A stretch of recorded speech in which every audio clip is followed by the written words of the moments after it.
Settle in, boys. It's story time.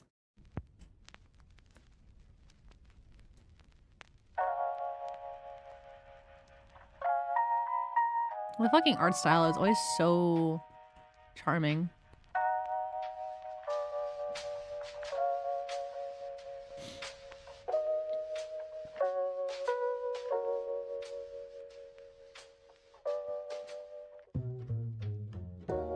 Let's talk about Termina. Yes. In my analysis of the first game, I was able to use Termina's canon events as guideposts. Mm-hmm.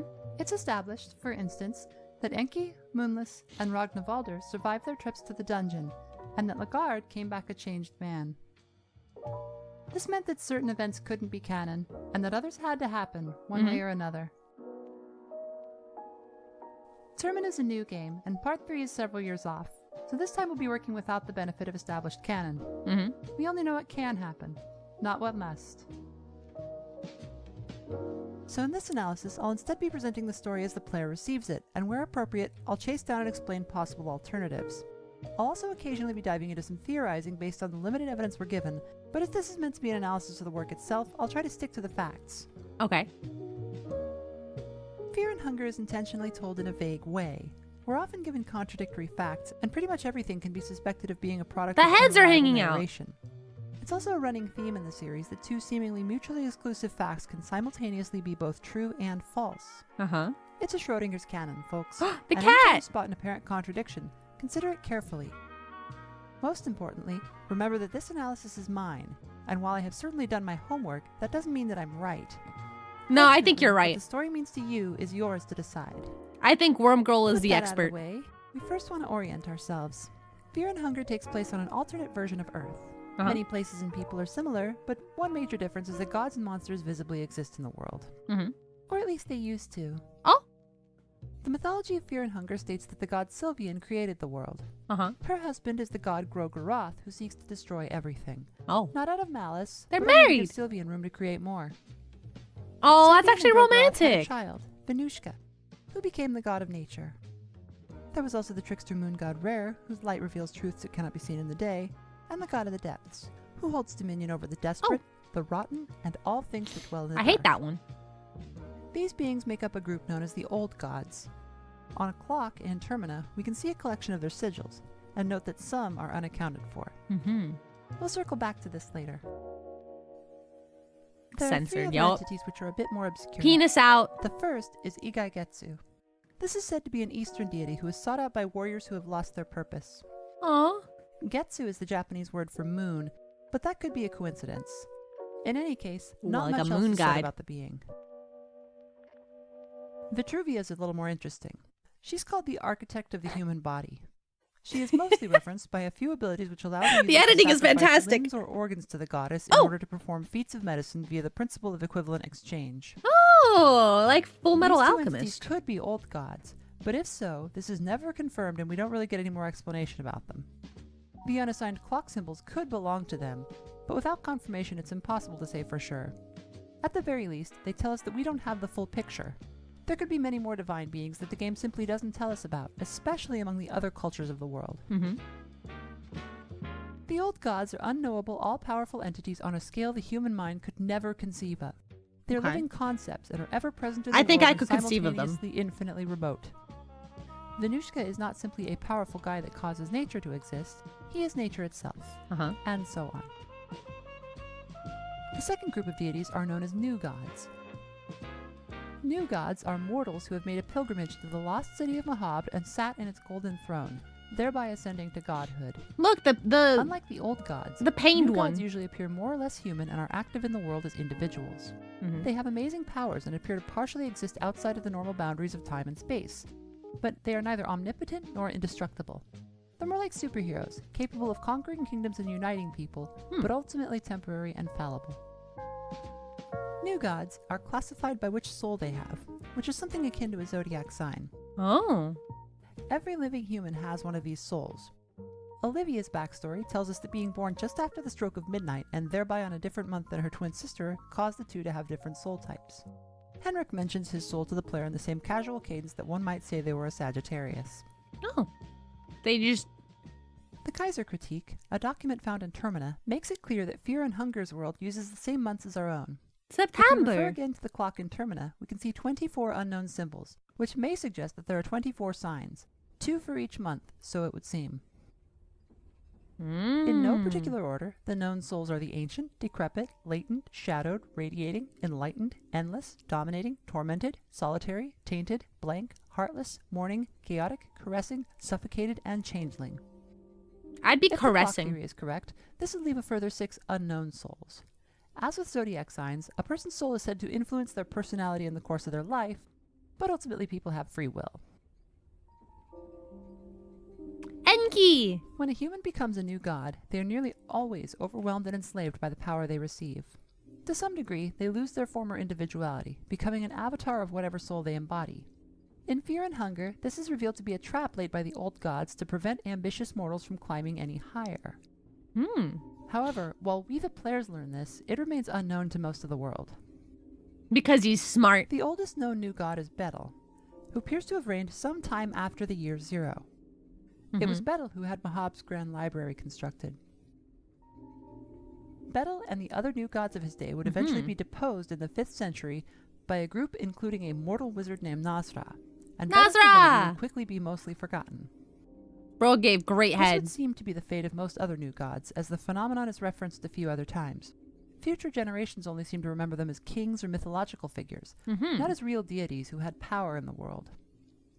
Nasra is a recurring figure in both games who best represents mortal ambition in the face of divine might. He's in both games? As a new god, Nasra was extremely brutal. He conquered the Eastern Sanctuaries, this world's version of the Ottoman Empire, and led it to be the dominant force in the world. However, he ultimately remained unfulfilled, quickly realizing the limits of his newfound power as a god emperor. The other new gods, sitting in a hall that essentially serves as a retirement home once their tenure is up, complained that he behaved in extreme and cruel ways unbefitting of his station. While he's certainly just that kind of guy, this probably speaks of the frustration that he felt when he discovered the divine glass ceiling. Like a kid grown bored of cheating at Grand Theft Auto, he had all the power, but none of the satisfaction. I see. The final divine group is known as the Ascended Ones. History tells us that a man named Alll-mer was born in antiquity, the son of someone known only as the false god and a virgin mortal. Jesus! He would travel the Eastern Sanctuaries, helping the downtrodden and calling out corruption wherever he went. Jesus! He became very popular with the poor, and the sultans eventually took offense. They had him crucified, but when he died, he was laid to rest in the city of Mahab.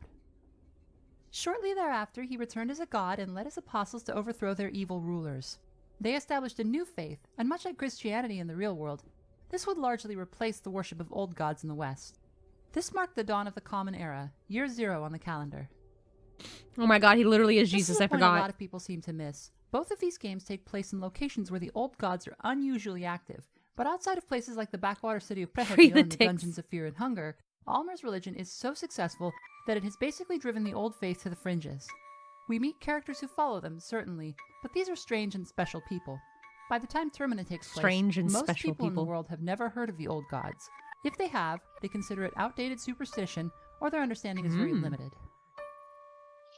The famous dark priest Enki Ankarian claims that he witnessed the death of the god of the depths, and that Vinushka, the old god of nature, fought a long and brutal war against human civilization and was ultimately tamed and killed. But what is death to such a being? That is not dead which can eternal lie, and as long as the barest trace of a concept exists in the mortal mind, it has power. But the power is less than it was, or at least it is less present.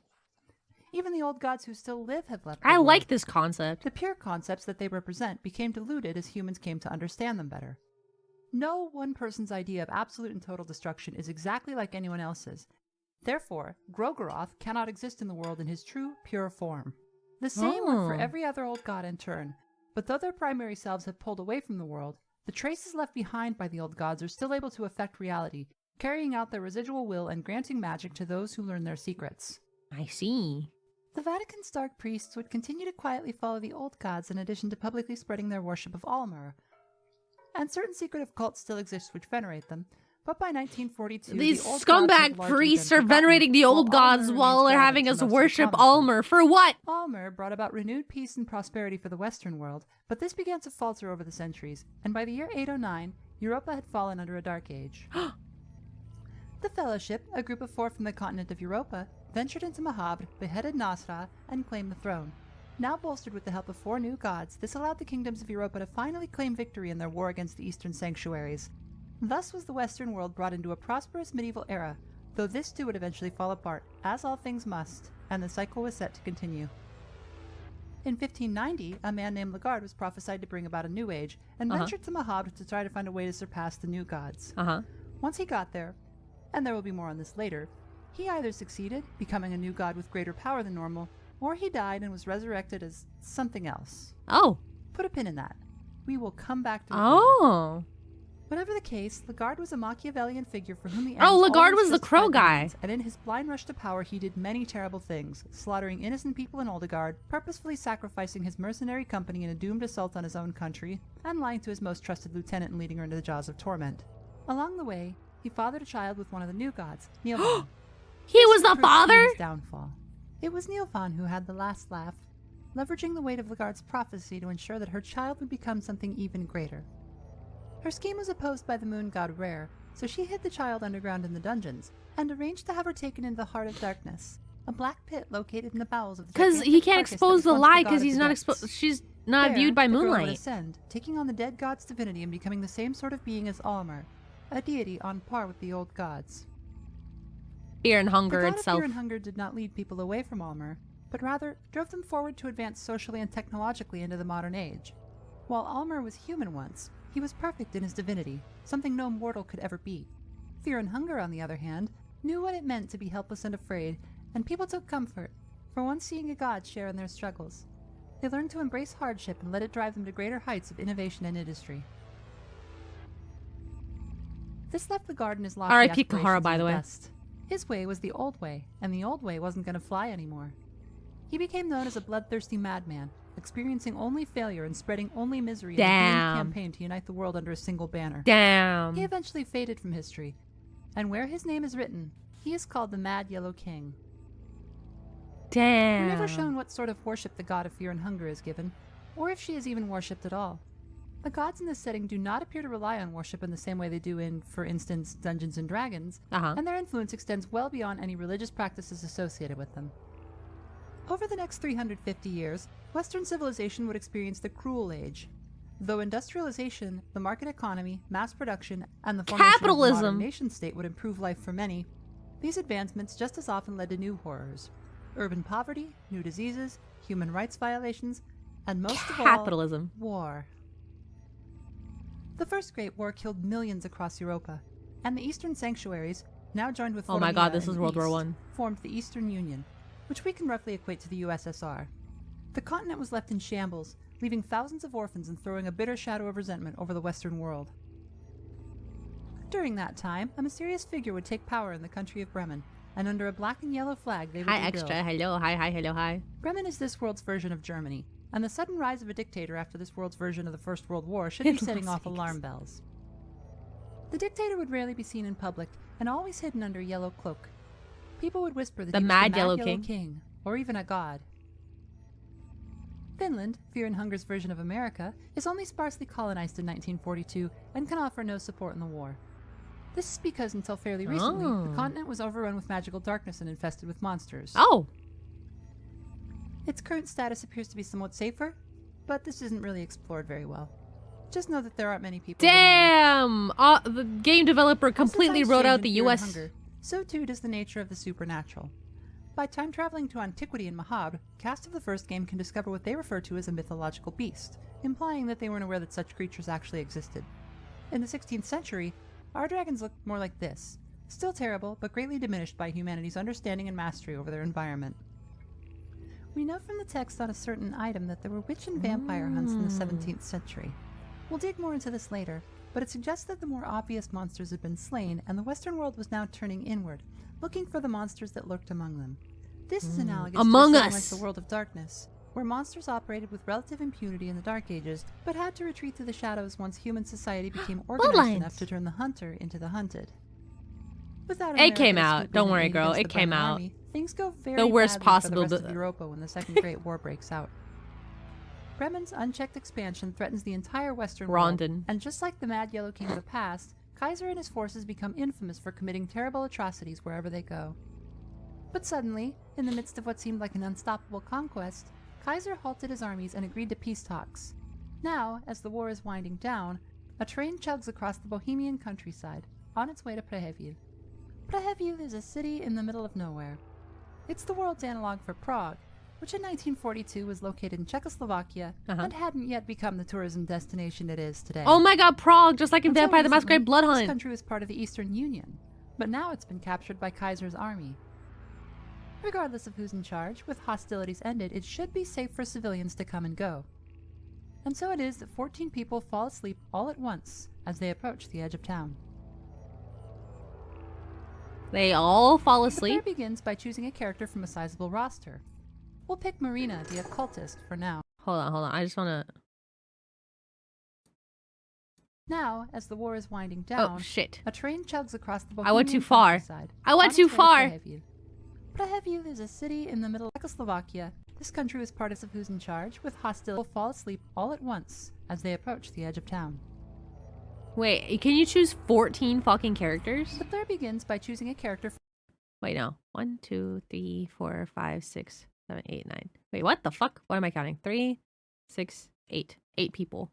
Oh my god, this guy looks like a JoJo. This guy looks like a JoJo. That's right, Endronite. Take notes. This will be on the test. This will be on the test. Ex-soldier 18, having fought in the war since he was 13. Oh my god, child labor. From a sizable roster. Occultist 18. Occultist focuses on the creative use of the otherworldly powders. Powders? While not as strong with the harmful and offensive skills, her abilities are no less impressive when used properly. Okay. Oh, I just want to read the text at the top. Birth of God, Termina. Alll-mer. Death of innocence. Only Termina. Interesting. Interesting. Oh, princess, do you find this as interesting as I do? We'll pick Marina, the occultist, for now.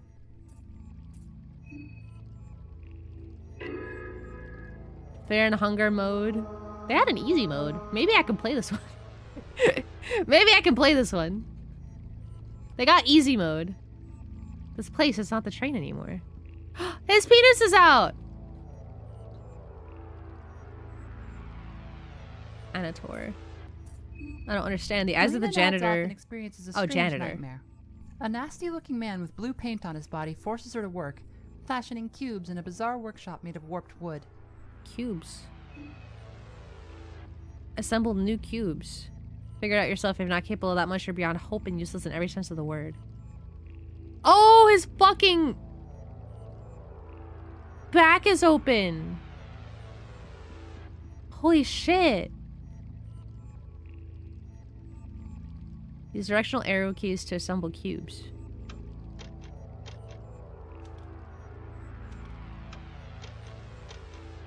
Oh my god, cube assembly. Oh my god, wait, this game might actually be fun. I want to assemble cubes. Are there symbols written on the fucking cubes? The fucking... Are those not the symbols of the gods? A young woman in a pink dress beckons her to come along. Escape. Escape. Our dick's not supposed to be out. Just not in public. Oh god. Oh. She tries to run away and is swiftly beaten down and punished. Oh, you can't win that, huh? I'll teach you to run away. Yeah, yeah.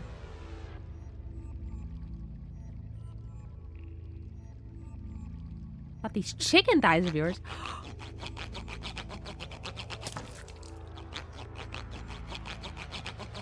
He cuts off her legs! The monster saws both of her legs off and tells her to get back to work, ignoring her screams of agony. Damn, she crawls really fast, huh? She's clearly not getting back to work. Look at all these cubes! Eventually, she drags herself down a dark corridor into a bizarre hall filled with giants sitting quietly in the dark. Those are the new gods. We recognize the cubes, and we recognize the giants. The cubes appear to be facsimiles of the Cube of the Depths, an artifact that granted passage to Mahabre in the first game. And this is the Hall of the Gods, where the new gods retire after completing their tenure. Most of the characters have no idea what this place is or who these figures are, but we do, and it's certainly a bizarre way to kick things off. After some hissing static, which is something we should keep in mind, Marina is transported to the top of a tall tower beneath a warped version of the moon that stares down at her with a leering grin. Her legs have somehow been healed, and a man dressed like a jester greets her in a monotone voice. This is gonna be the truth. This is Percola. He claims to be a servant of the old god Rare, the trickster moon. He tells Marina that Termina is here and that she must seek the tower, that 14 must become one. His words are cryptic, but it would seem that she's been thrust into some sort of battle royale. The dream ends and she finds the train stopped and empty. Uh-huh. Outside, a group of people discuss the hello. situation. Hi, hello, hi. It seems that everybody had the same dream, and nobody can figure out what's wrong with the train or where the conductor is. A strange mist blankets the landscape. And I like how their eyes are all like basically blacked out. You can't really see their passengers eyes. left immediately, I'll drink water. I think and you at bleached. least one is hiding. The rest are debating whether to walk the rest of the way to town or to wait for help. Karen, a journalist for the Midnight Gazette, postulates that they've been subjected to some kind of chemical attack from the Bremen army and experienced a shared hallucination.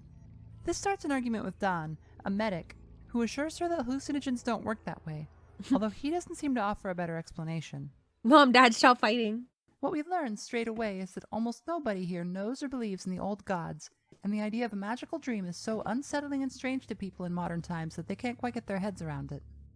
But Marina knows that the old powers never left, and that magic and mystery still lurk behind the facade Marina of the secular knows. world. Marina's family has deep ties to the Vatican. It's a tradition that every firstborn son in her line must undergo a lifetime of study and suffering to become a dark priest. Suffering. A man Like of the this cloth dork. who follows both Alll-mer and the old gods. Life is cruel for the dark priests, who receive great power at a greater cost. The old gods are wicked and capricious, and the men who are bound to them must harden their hearts against the suffering of themselves and others. There's no room for human morals among the likes of Sylvian and Grogeroth.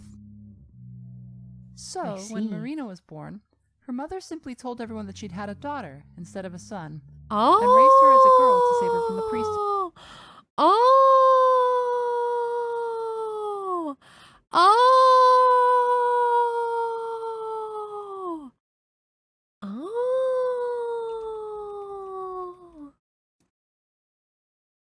Translates. This worked, and perhaps more surprisingly, as Marina grew old enough to understand what was going on, she decided she was happier as a girl anyway. Oh, good for It her. simply felt natural to her. This may be because Marina has the changeling soul. We aren't told specifically what this means, but in European folklore, a changeling is a fairy Trans creature, girl. left behind as a decoy or a trade when the fair folk kidnap a human baby. In a sense, that's what Marina's mother did with her, trading one future for another. Though she avoided the priesthood, Marina still received an education in the occult. She proved to be unusually talented and was eventually sent to the Vatican to study the old gods and the principles of magic, becoming sort of a dark Catholic schoolgirl. Her studies teach her the ability to engrave divine sigils, carving them into allies' faces to grant permanent stat boosts, and necromancy, the ability to raise certain corpses. Wait, she and carves them traumas into to their fight them. faces? Marina is too weak to wield two-handed weapons and initially lacks in magical offense. She's something of a support character, though with the right equipment, she can become very dangerous. Not long ago, Good for her. Marina received a letter from her dad, Father Domek. The man had always been distant and cold. Marina was never sure whether he knew about her origins or whether he was just jealous of Alll-mer the has talent of the 3 occult elves? and the carefree lifestyle afforded to her by her gender. Regardless, the two had never gotten along, and as soon as she could, Marina simply cut off contact with him. The letter explained, in cold and emotionless terms, that her mother was dead, saying little else. When Marina tried to call home, she discovered that the telephone operator was Tequila. unable to Hello. connect Hi, any hello, calls hi. in the entire vicinity of Preheville. This could be explained by the war, but still, something was off. Marina knows her father. She knows about his obsession with blood magic, and that certain rituals require the blood of a loved one. She immediately suspects he might have done something terrible, and so she has come to Preheville to confront Father Domek and learn the truth. Henrik stands around, catcalling Abella as she tries to fix the train. She snaps back. Kinda at him, looks like telling him to James make himself Sunderland. useful. So he does just that. Henrik is a bit of an oddity. Originally from Rondon, he's rather cagey about his background and his reasons for being in Preheville. Mhm. Eventually, he will tell us that he's a failed artist who has since become a cook, and he's quite a good one. He seems rather interested in Prehevillian cuisine, but Marina, a local, says the food here is terrible. Oh. This could come down to a difference of opinion, but it leaves some room for doubting Henrik's tale, especially as this is probably the worst possible time to come here. It is ignoring pretty Termina, bad. which few could have predicted, Kaiser's army has just taken the city and it seems unlikely that the fighting is truly over. Yeah. So, why now? Henrik is one of the non-playable contestants. He tells us he has the smothered soul. And Suffocated despite the soul. catcalling, he mostly seems like a pretty pleasant guy. If the player kills him and acquires his soul, they may gain some of his talent, allowing them to cook superior food. Oh. He's also He does especially cook. skilled at melee combat, which is never properly explained. Henrik wanders off to try to find some food, heading north into Old Town. Several of the contestants are still waiting around by the train, and if he can feed everybody, then nobody can say he's not helping. It's true. Abella. Abella winds up going in the other direction, deeper into the forest. She can't figure out why the train isn't working, but if she can pick up some more tools or spare parts, she might be able to rig up some kind of a solution. Abella comes from Oldegård. At 27, she has lived her entire life under the shadow of war, which has devoured young men by the thousands, leaving towns and cities across Europa deprived of workers. Wanting to do her part, Abella picked up a trade and became an engineer, living a life Good for of hard her. but fulfilling work that has left her physically fit and capable in all kinds of situations. One day, she stumbled across a wounded man who turned out to be a member of a clandestine resistance group, the Nameless Liberty Underground, or NLU. Oh. The NLU is an international organization of freedom fighters determined to struggle against the totalitarian regimes of both the Bremen Empire and the Eastern Union. Damn, These enemies groups on both conduct sides. Espionage and sabotage missions all over Europa, attempting to throw a wrench into the gears of war and break down the authoritarian regimes, returning power to the people. Abella is here on a mission. War only harms the common folk. When the Bremen army took Prehevil, a group of NLU operatives were sent to the city to get eyes on the operation, but quickly lost contact with their handlers. Abella has been sent in to find them and offer any assistance she can, having been told that she would recognize the leader of the Bohemian branch of the resistance by her red shoes. There was definitely a girl in the dream that fit the description, but was that really her? Along the way, she passes a terrifying sight, a ruined shack with dismembered bodies nailed to the wall. Did the Bremen army do this? Another passenger comes along moments later, and they're both left staring in stunned Their fucking horror. limbs were gone. Kida Tanaka is a businessman from Edo. He's come all the way to Prehevil to meet with some of the locals and secure a business deal so that his family's company can take advantage of the post-war chaos. He's trying to make some Tanaka's money. soul is really holding him back. Though his familial wealth and connections should be opening all kinds of doors for him, the man has zero confidence and fears that he has failed to live up to his father's expectations. Damn.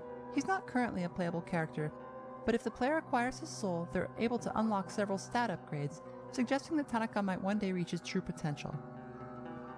Though kind and well-mannered, Tanaka is completely hapless and will die under several circumstances. Keeping him alive requires... He's always careful manually breathing. Karen Sauer storms off, frustrated with Don's aloof attitude and casual dismissal. She's been informed by a contact in a local resistance group that Kaiser had a very specific reason for coming here. And while she can't go talking about that to a stranger, under the circumstances, her suspicions about a Bremen plot aren't as far-fetched as they might sound. Karen was born... Don't forget to breathe. You are now manually breathing, At a young age, she saw the rise of populist factions following the First Great War. And eventually, the elites threw the Sauer family to the wolves. Riots began heating up, and when it looked like their home might be targeted, the family's nanny, a woman named Dahlia, bundled young Karen up and ran off with her, taking the child to her home city of Jataya in the Eastern Union. Dahlia assured the girl that she'd been paid to take her to safety, but Karen was always suspicious that she'd actually been kidnapped. The oppressive government of the Eastern Union came down hard on the people, and while Karen had a relatively comfortable life, she couldn't stand by and watch while others suffered. She joined a civil rights group and began attending protests, which eventually led to her being hospitalized by the police. By chance, she was caught on film at the protest and noticed by Bremen authorities, who'd been looking for the missing girl. She returned to her home country to find it a changed place. Her father was killed when an angry mob attacked their home, but things had settled down ever since a mysterious man known only as Kaiser became Chancellor of the Empire, despite having no apparent involvement in politics before that. Yeah, the Yellow King. Karen became a journalist, and over the course of her career devoted a lot of time to trying to figure this mysterious figure out. Along the way, she uncovered conspiracy theories about a secret society known as the New Gods, who'd been manipulating global politics to orchestrate first one great war, then a second. Kaiser was said to have some sort of a tie to this group. These seemed like crackpot theories, but the more Karen dug, the weirder things started to look. Karen, you're figuring it Despite out! being from Bremen, Karen is staunchly opposed to the war and Bremen expansionism, and knowing that Kaiser is here in Preheville has given her the perfect opportunity to uncover the truth behind the war, unmask Kaiser, I like and how her shed hands light are on in the her atrocities pockets. that he's committed in her country's name. Karen is an interesting character. Like Kahara from the first game, she bears the Endless Soul and can similarly learn lockpicking and the improved escapability. No, she's gonna die a horrible death if she's just like She can Kahara. play with a pistol, which can soften or even kill targets before a fight. Like Kahara, Karen feels the pull of responsibility despite her free spirit, and works This as is an Fear and activist Hunger who 2, seeks to take down the Termina powerful extra. and corrupt for the benefit of the downtrodden. She has an acid tongue and little patience for others, but despite her bristly attitude, she's learned to use diplomacy to her advantage. She She's crosses the really stream and walks cool. along the lake's edge when suddenly a shot rings out from behind the trees. There, she spots a man, one of the locals, taking aim at her with a hunting rifle. Why did I fucking jump? Ugh. Why Meanwhile, his eyes in like that? completely the opposite direction, Abella comes across a cottage in the woods. She's about to ask for help when... This is the Woodsman, an optional early game boss.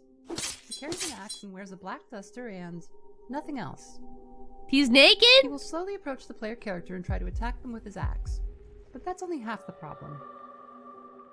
What at first look like dangly bits can actually drop off, revealing itself to be a monstrous parasite. It will attempt to attack the protagonist, forcing a coin toss. If the player calls the flip incorrectly, the parasite will attach to them like a facehugger from the Alien franchise, or perhaps more aptly like a headcrab from Half-Life. In battle, this is a death sentence. The protagonist becomes incapable of acting and will usually be promptly killed by the Woodsman. Oh my god. The Woodsman is a very difficult enemy in the beginning of the game. His axe will remove limbs when it hits, similar to the guard's cleavers in the first game. He'll also punch the player with his offhand, doing nearly as much damage, and the parasite will engage after just a few turns. It's best to avoid the Woodsman in the beginning, as you can get most of the loot out of his house without fighting him, and the rewards for taking him down aren't great. If you can manage it, you'll receive a key and his hatchet, which is almost certainly a better weapon than what you started with. A note in the Woodsman's bedroom Beast and the took grisly my tableau wife, in it the took my basement dignity. paint quite If the it wasn't the picture. full moon, The I would let Woodsman it and take his my wife life as lived well. out here on the edge of town, and at some point they acquired a goat, which proceeded to ruin everything. The goat claimed his house, it took his wife, it took What his the fuck, dignity, a and goat? it took his faith. A goat? The Woodsman locked his wife in the basement to try to keep her away from the goat, but unfortunately she met her end down there. It looks like she attempted to use her own blood to draw a sigil of the moon god Rare in a ritual circle, as well as a few unhinged notes on the walls. A note in her lap reads, "I will rejoin my lover on the other side." It doesn't sound like she was talking about the Woodsman. The goat. Marco's on edge. Not long after everyone awoke, he witnessed a foul-tempered man getting off the train. It was Caligura, captain of a rival branch of the family. Marco grew up as a street urchin in Vatican City, doing whatever it took to support himself. He's and his Italian! life was tough, and the other kids used to pick on him. But one day he realized Wait, he was growing Marina's bigger and also stronger than Italian. his bullies, and he started fighting back. Before long, people were offering to pay him for work as hired muscle. He moved on to underground boxing rings, where he caught the attention of the family, the crime syndicate that controls my god, the he's just Vatican like City's JoJo. underworld. Marco never had a taste for the criminal lifestyle. He stuck to his principles and turned down their offers to hire him as an enforcer, so they made him another one. Go pro in the ring. He initially refused, but finally caved, wanting to give his sister a better life. Unfortunately, she fell in love with the mafia captain who'd gotten him into the professional circuit, Riccardo Accardo. No! So, when they asked him to kill a man in the ring, he refused. But then they stopped asking. They had a sister, and he was going to do what they wanted, or it'd be her head.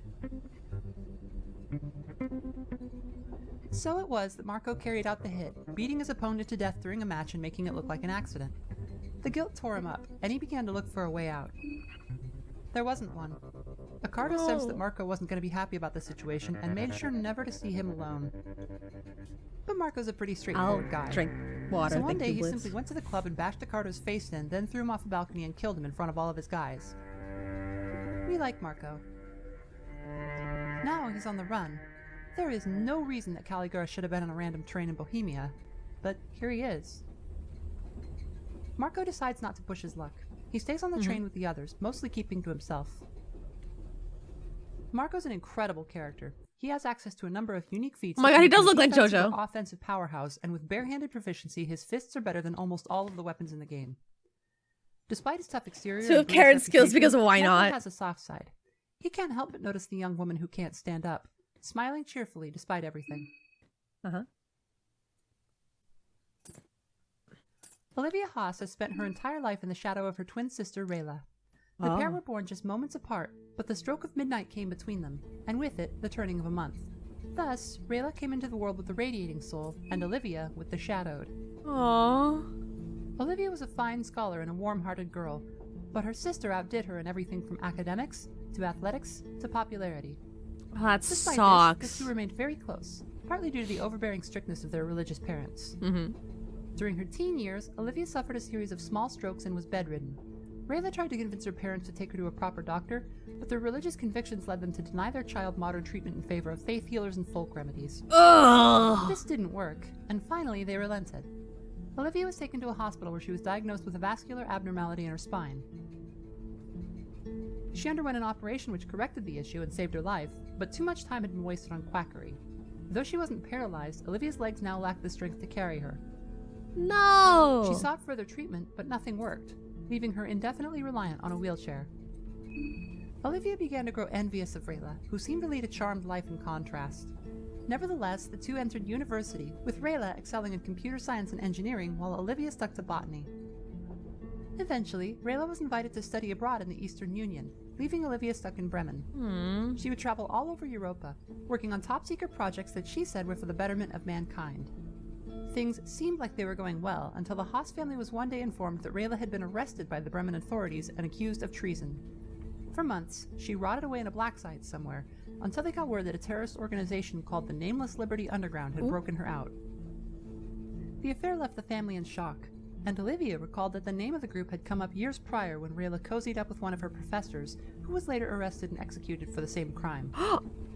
Searching that professor's office, Olivia discovered letters between the pair, confirming their involvement in something big. It was still in the office? The evidence was still there? The Eastern Union desperately trying and failing to replicate a certain cube. This meant nothing to Olivia, until the dream. Rayla was worried that Kaiser was after something in Preheview. Her last words in the letters stated, "There's still time before he gets here. I still have time." Olivia immediately left for Preheview, and she's been having nightmares about the place the whole way there. I see. They don't feel like normal dreams, especially after everything she just saw. Perhaps they were more like a warning. Olivia is a very interesting character.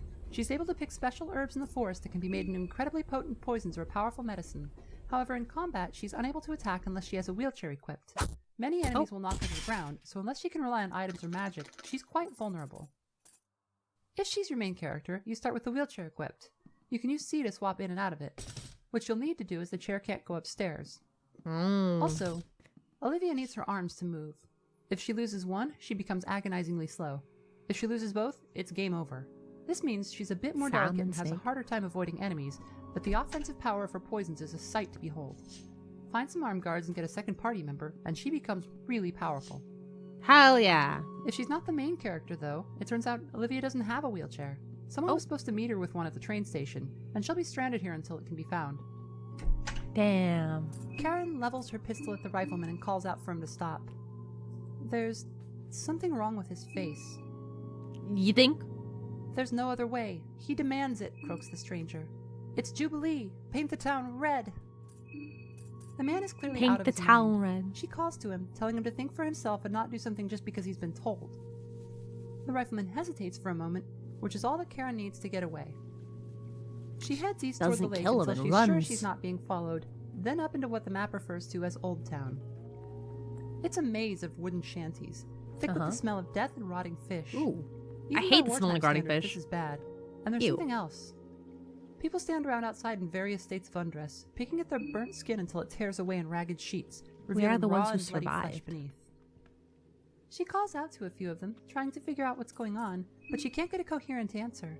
Everyone she asks is delirious, muttering and weeping about the light that burns as it freezes, and how there's something under their skin that wants out. Was this mustard gas? Or maybe some sort of psychoactive She looted an chemical arm and a weapon? leg. We're ignoring that? Whatever caused the shared hallucination on the train might have been deployed here too.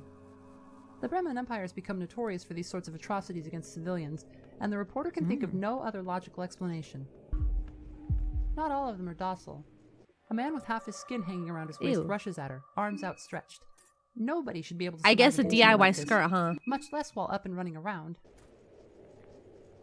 Karen escapes to a nearby basement. The place is unsettling to say the least. It opens into earthen tunnels that seem to lead all over the old town, with trash strewn about. Why have these Garbage. people been living like rats? In the dark, she spots a boy. It's somebody from the train. She calls out to him, but he startles and flees in a panic. There's a strange altar here, and other, more worrying signs. A manacle bolted to the wall, a hacksaw, and a severed arm. Old Town is a world gone mad. The townspeople wander the streets. It sounds like a hearing about heartbeat. festival and looking to hack apart anyone they can with knives, sickles, and whatever else is at hand. Their faces are twisted into expressionist grimaces of pain and rage, the flesh puckered and deformed. Marina's a practiced occultist. She knows the secrets that hide behind the veil of daily life. She can even perform a few feats of magic herself. But something like this, on such a massive scale, out in the open with no apparent cause, it's unheard of. The dream was fascinating. Even in a dream, even through a mediator, even at a vast distance, the chance to meet one of the What old about gods bingo was a night? rare and incredible Yeah, why are thing. they all chasing me? Go to Unheard of. bingo. But how quickly the bloom comes off the rose. Rare's green light is said to burn away the human filth, revealing a deeper truth. The great scholar Enki Ankarian argues that it's the other way around, that the filth of reality might be the truth, and that Rare only reveals the lie beneath it. Oh. Whichever is true or false, it's clear that something terrible has I happened to believe these Enki. people, and this is not a safe place to be. Nearly as unsettling to the changes to the populace are changes to the town. It's only been a few years since Marina left, and the place didn't used to be this haphazard. Oh. The original houses, the ones she remembered, are mostly still there, buried under the rickety new construction. This was always the poor part of town, but in a quaint and provincial way. Where did all these ugly wooden shacks come from? Why are they built so poorly? They don't even look fit for human habitation. Town looks like The gates shit. into the city are locked, but that doesn't stop. Oh my one of god, the he fucking passengers, hops. A man named August from simply leaping over them in a stunning display of acrobatics. He gives Marina a cheeky salute as he disappears up the stairs. He And looked then like a he's fucking gone. frog. What's he up to? Looking at her map, Marina decides to head west into the Oh, Maiden this is a Forest. big fucking... There might be a way around. Now comes the thorniest part of this analysis. There are 3 different things that can happen here depending on who goes where first. These events are mutually exclusive and each illustrates an important event in the story. To really get into what's going on in Prehevio, it's necessary to do multiple playthroughs, as you can't see it all in one run.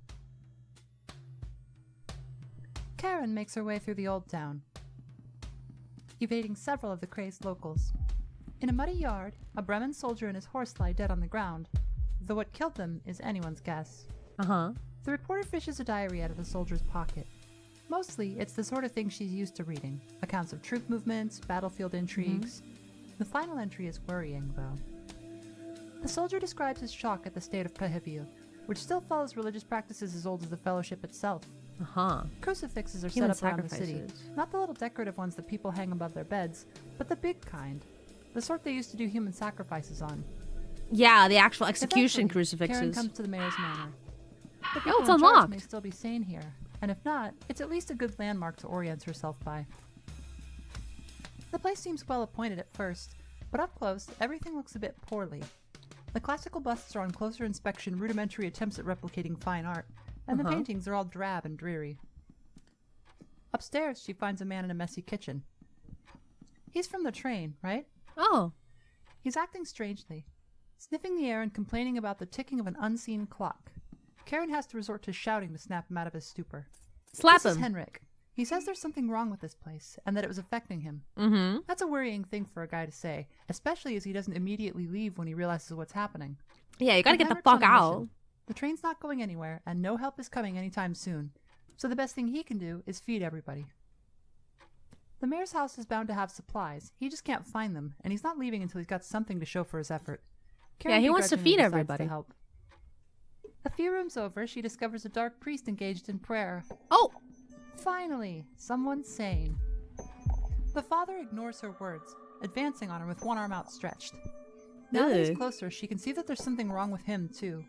His skin is dry and cracked, looking almost mummified, and he doesn't respond to her words at all. The Dark Priest is sort of like a mini-boss. He has a coin flip attack which can end the fight immediately. You'll wake up, flogged bloody and nailed to a cross with your legs gone. Time will advance until it's night, and August, one of the other contestants, will have to come along and save you.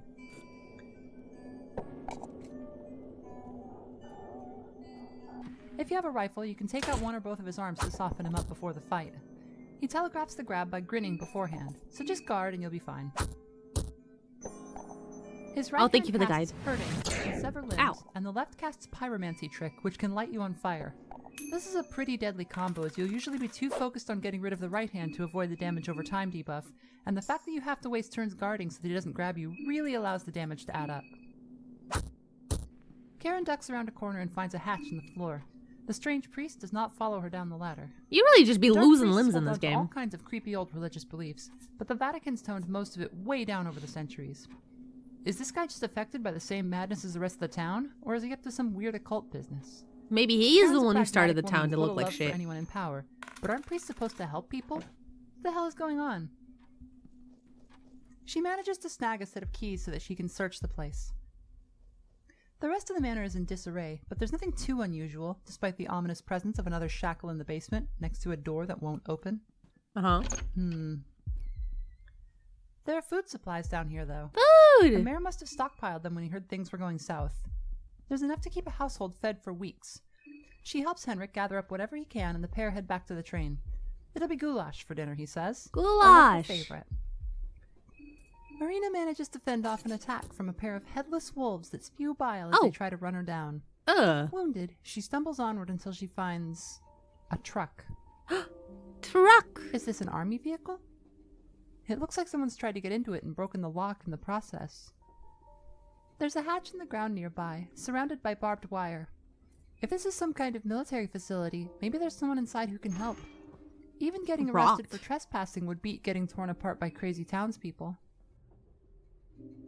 I don't know, it smells like rot down here. Leads down into a sprawling network of tunnels. There are months-old newspapers left out on the desks, suggesting that this is not a facility built by the Bremen invaders, but rather one that the Eastern Army abandoned as they retreated from Bohemia. Still, this might be a good place to hide, and it might even have guns lying around. Guns? The idea of picking one up is uncomfortable. Marina's the kind of person who certainly doesn't want to kill anybody, but things being how they are... You might have to pop a cap in somebody. I'm sorry, Marina. Unfortunately, there are no weapons here. No! Makes sense. The army probably doesn't want civilians wandering down and finding that kind of thing. It's mostly old tools and clunky machinery. A hat. This hat on the floor looks out of place. Tanaka gasps and struggles hopelessly as the tall figure pins him down. A bone saw chews through the flesh of his neck, blood spilling everywhere until his head rips free and his body hits the ground with a soft thud. Marina shoves a metal crate into the doorway, blocking the figure in. She only gets a brief look at the smiling killer, but he looked like a clown. Oh. I fucking knew I hated clowns, bro. At least for now. Hi, Wavman. She could run, but Hi, it's hi, no hi, better hi. outside, and there might still be somebody down here who needs help. There might be. The occultist fills a generator with gas, powering on the elevator, and heads further down the tunnel. Something, somewhere, is banging on the sheet metal walls. There's green behind her. Oh! The creature looks like a hulking man with something like an elephant's trunk, and as it shrieks and trumpets, Do you mucus think? dripping from its snout, Marina feels a crushing pain in her head. She runs, circling around the creature in the maze of tunnels until she reaches the elevator and heads down. There's a lot of green. Oh, it's There's the a burst light. of static in her ears, and she sees the flickering, ghostly apparition of a young woman. It's the green girl. She runs down the hall as if urging Marina to follow. The beast from above bursts through the wall to give chase, but this time there's nowhere to run. There's a dead soldier on the ground, but checking for a gun reveals only a key and a letter. Eagle brass key. The occultist mutters an incantation to Grogorath over the corpse and it rises, born again as an undead ghoul. At her command, it throws itself into battle with the monster. Help me! It doesn't last Help me, long after ghoul! its pummeling fists, but it buys Marina enough time to get away as the beast smashes the zombie to the ground and destroys the fragile spell holding it upright. Marina gets a brief look at some kind of a machine with what looks like blue moths fluttering around it. Oh. But there's no time to check it out. She ducks into a side chamber only to discover a ritual room? She knows what all this stuff is for. That's a rare circle in the floor, but why would... The metal and concrete of the bunker has been replaced by wood and unending darkness. Where the computer once stood now lies a fleshy creature like a fish with a snake in its mouth. Rare is one of the more mysterious gods, seldom showing much to mortals at all. Ew. Marina's never heard of a rare sigil serving as a portal, and she has no idea where it's taken her, or if she's even gone anywhere at Ew. all. It's only as she stops to catch her breath that she's able to think about the monster that chased her here. It was hulking, muscular, built like a man. Frosty, hello. Hi, hello, hi. How are you today, Frosty? Good for the ride. I am chilling. We're playing Dispatch. Hose. Depressed. I'm not. I take my meds. That man is in distress. He ain't getting no head. I said them hoes. Depressed. I beat that bitch to death. JK, I take my meds. But hello, how was Dispatch? How was Dispatch? I do have ads starting in 5 minutes, so we're gonna pause the video real quick. You finished it today, you got the expert tactician title. Was that succeeding everything? It was like a full success on everything?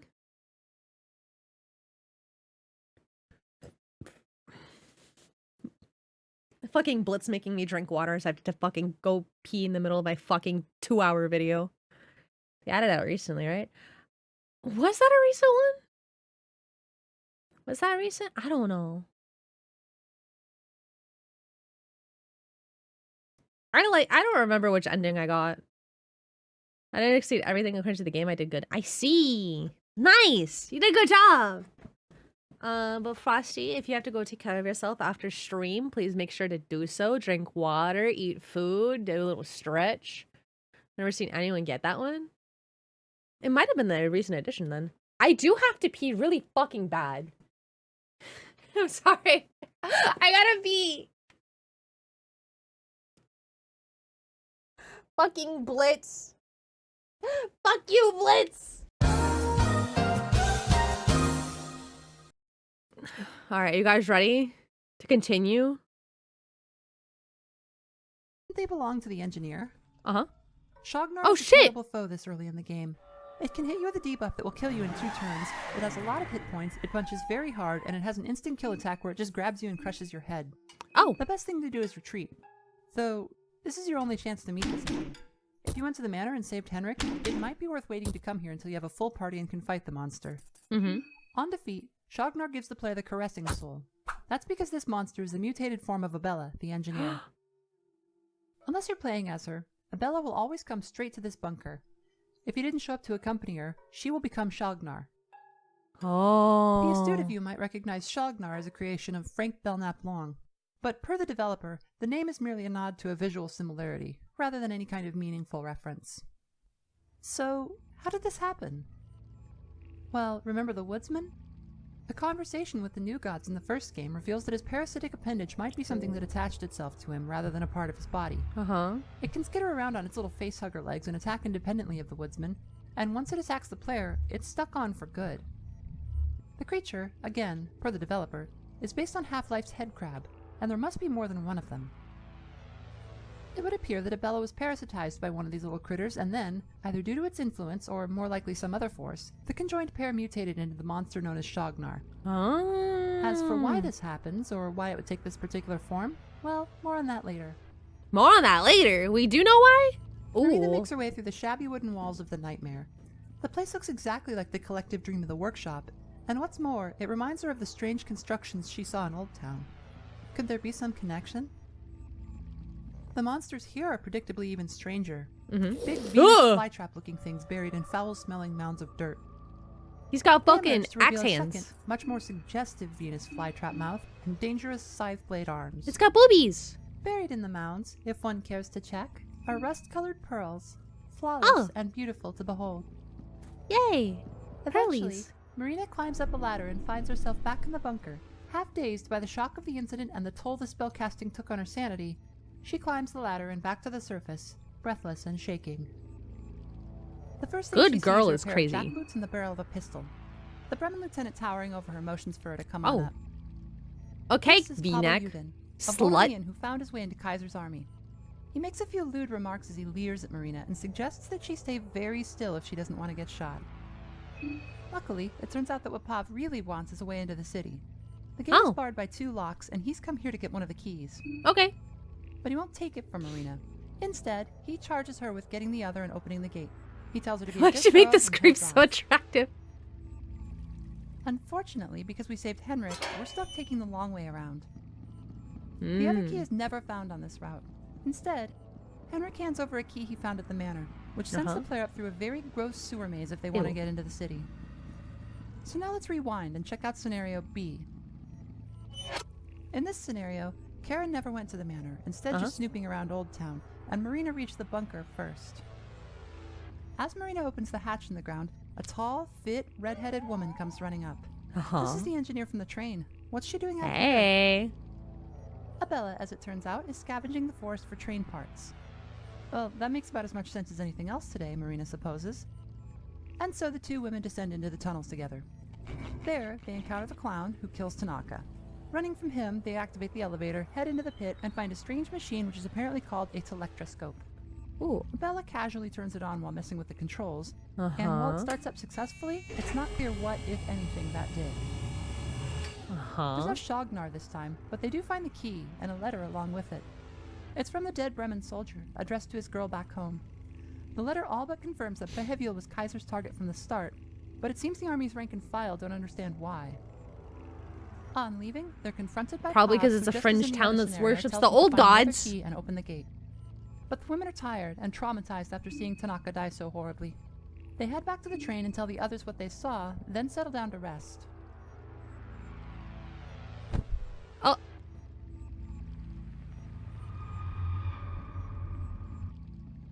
Oh my Maria God. is gone when Abella wakes. It's night, and the few still at the train are shivering against the cold. Nobody's seen her at all. Sensing something amiss, Abella makes her way to Old Town. The gates are still shut, but an old beggar sat behind them strikes up a conversation. Apparently, he's still mostly sane and somehow still Isn't alive. there an enemy? I think that might be in the first one. Kaiser's men have barricaded the city. That's the first closing one. all outside access. They killed the Alll-mer, who'd aligned with the Eastern I Army, think. and took one of his gate keys. There might the be one that another one Bella in this recovered game. In the bunker. The other, he says, should be in the new mayor's possession.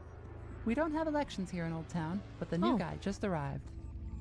The new guy. Abella finds the mayor's manor and is cordially told that she's expected for dinner with the master of the house. Jeeves, the butler, advises her not to mention his antlers. Though he has the same twisted features as many of the townspeople, Jeeves seems far too cultured to engage in their senseless violence. Jeeves. Upstairs, Abella sneaks past the dark priest as he prays and manages to find a set of keys. In the mayor's bedroom, she discovers Marina, who is trying to act nonchalant about having been kidnapped and locked away here. Oh shit. The 2 women reunited, Abella makes for the kitchen to see what this dinner invitation is about, but Marina freezes in her tracks. The mayor is a major creep, she says, and she won't go anywhere near him again. Marina hides by the stairs while Abella boldly steps into the kitchen to see what the fuss is all about. Oh hey, dude. This is the gentleman, a monstrous figure with twisted horns and a hideous face. He invites Abella to sit while the pair share a meal. The gentleman says he came to Prehevil to sample the local delicacies, but is disappointed with the state of the place. Everybody's gone mad. he Henrik? says. Nobody wants to talk about art or poetry. Abella stares down at the food in front of her. This is almost certainly human flesh. Luckily, the mayor doesn't seem to notice that she's not eating. Dinner with the gentleman This is a Henrik. conversation in which you must do everything possible to avoid angering Prehevil's new mayor. Mentioning his antlers, being vulgar, or general impoliteness are likely to trigger a fight. And he is terribly powerful, easily severing limbs with his knife and ripping huge wounds open with his fork. Speaking to him during combat clarifies his motivations quite a bit. Termina is the moon god's deadly festival, and it's been turned on the whole town. But he's not going to play Rare's game. Instead, he's going to live out his final days indulging in whatever wicked hedonism he can, starting with kidnapping and cannibalism, and going who knows where from there. Cannibalism. An Epicurean, a man with refined taste and a desire to share them with the world. Gentlemen, he's Looks right, low-key. Sure, he was a skirt chaser and maybe a bit of a snob about food, but we never get any indication that he wanted to have a good time at anybody else's expense. The whole reason he even came out here was to do something nice for everyone and impress Abella. Now, she doesn't even recognize him. If defeated, he Yeah. gains Henrik's suffocated soul, a worthy prize for any characters that boosts melee combat skill and allows for cooking superior meals.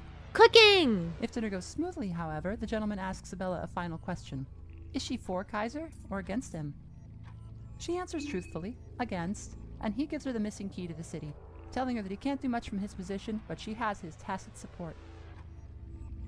As for Marina, she seems unharmed when we find her, but traumatized nonetheless. Real. There's something else here, too. The villagers outside described being infected by a green light that got inside of them and began the change. Yellow! He was indoors when he got hit. And just like Abella, he was nowhere near the 3-day time limit. He turned basically immediately. So There's why? a locked room in the basement, accessible only by drawing a Venushka circle in the priest's room. It contains pulsating purple organs that look like they've been tapped. Buckets nearby contain dark, dried mucus that sticks to the bottom. Ew. They look very similar to the hearts of the god of the depths in the first game. The green light can change a person, but so can the darkness. It's certainly suspicious that Henrik and Abella can mutate so early in the contest. Neither gets much time to even try to participate before they turn. Shagnar is found in Tunnel 7 with that clown, while the gentleman seems to have been chosen by the town itself to be the new mayor. It's something to think about. For now, the women leave the manor in peace, and finally Much open to the think gates to the about. city. Many such cases. Marina's All my destination friends is get the massive mutated by cathedral on the east shit. side of town. Too much time has been wasted now. She must confront her father and discover whether he's alive, still sane, and what truly happened to her mother. Oh. But the situation in the city seems no better than outside. The women hear boots running toward them, and a distorted voice shrieking that they're in violation of the High Priest's curfew order. The streets are patrolled primarily by bobbies.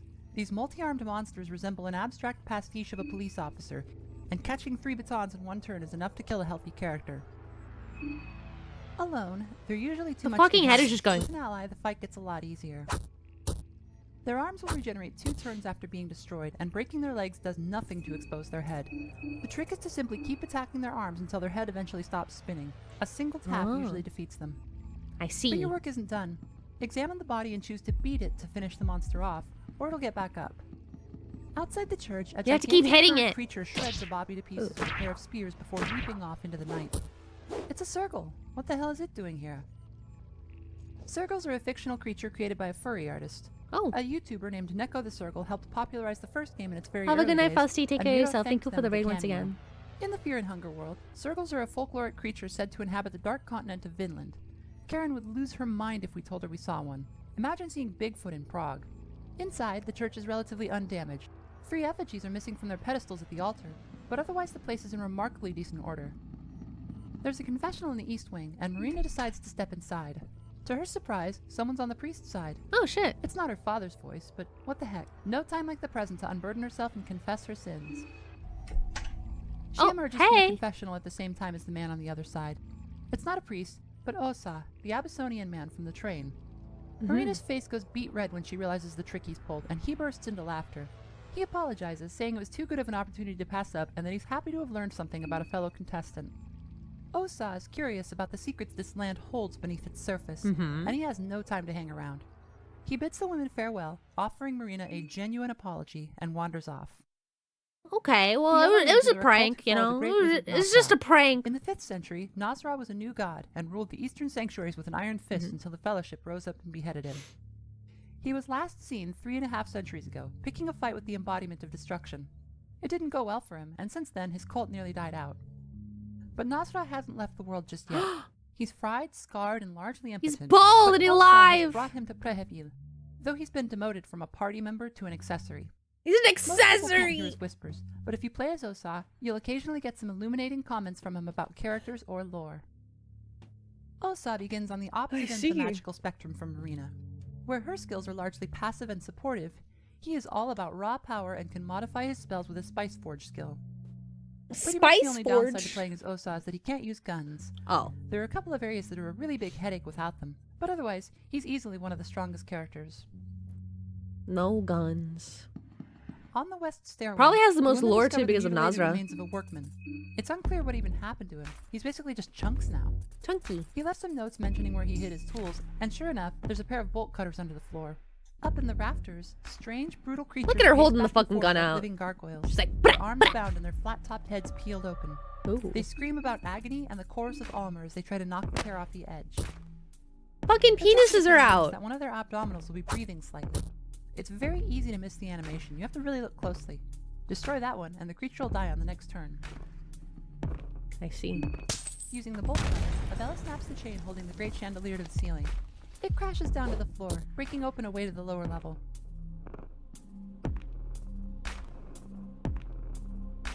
Jump down. The basement is a nightmare, shocking Ooh. Marina.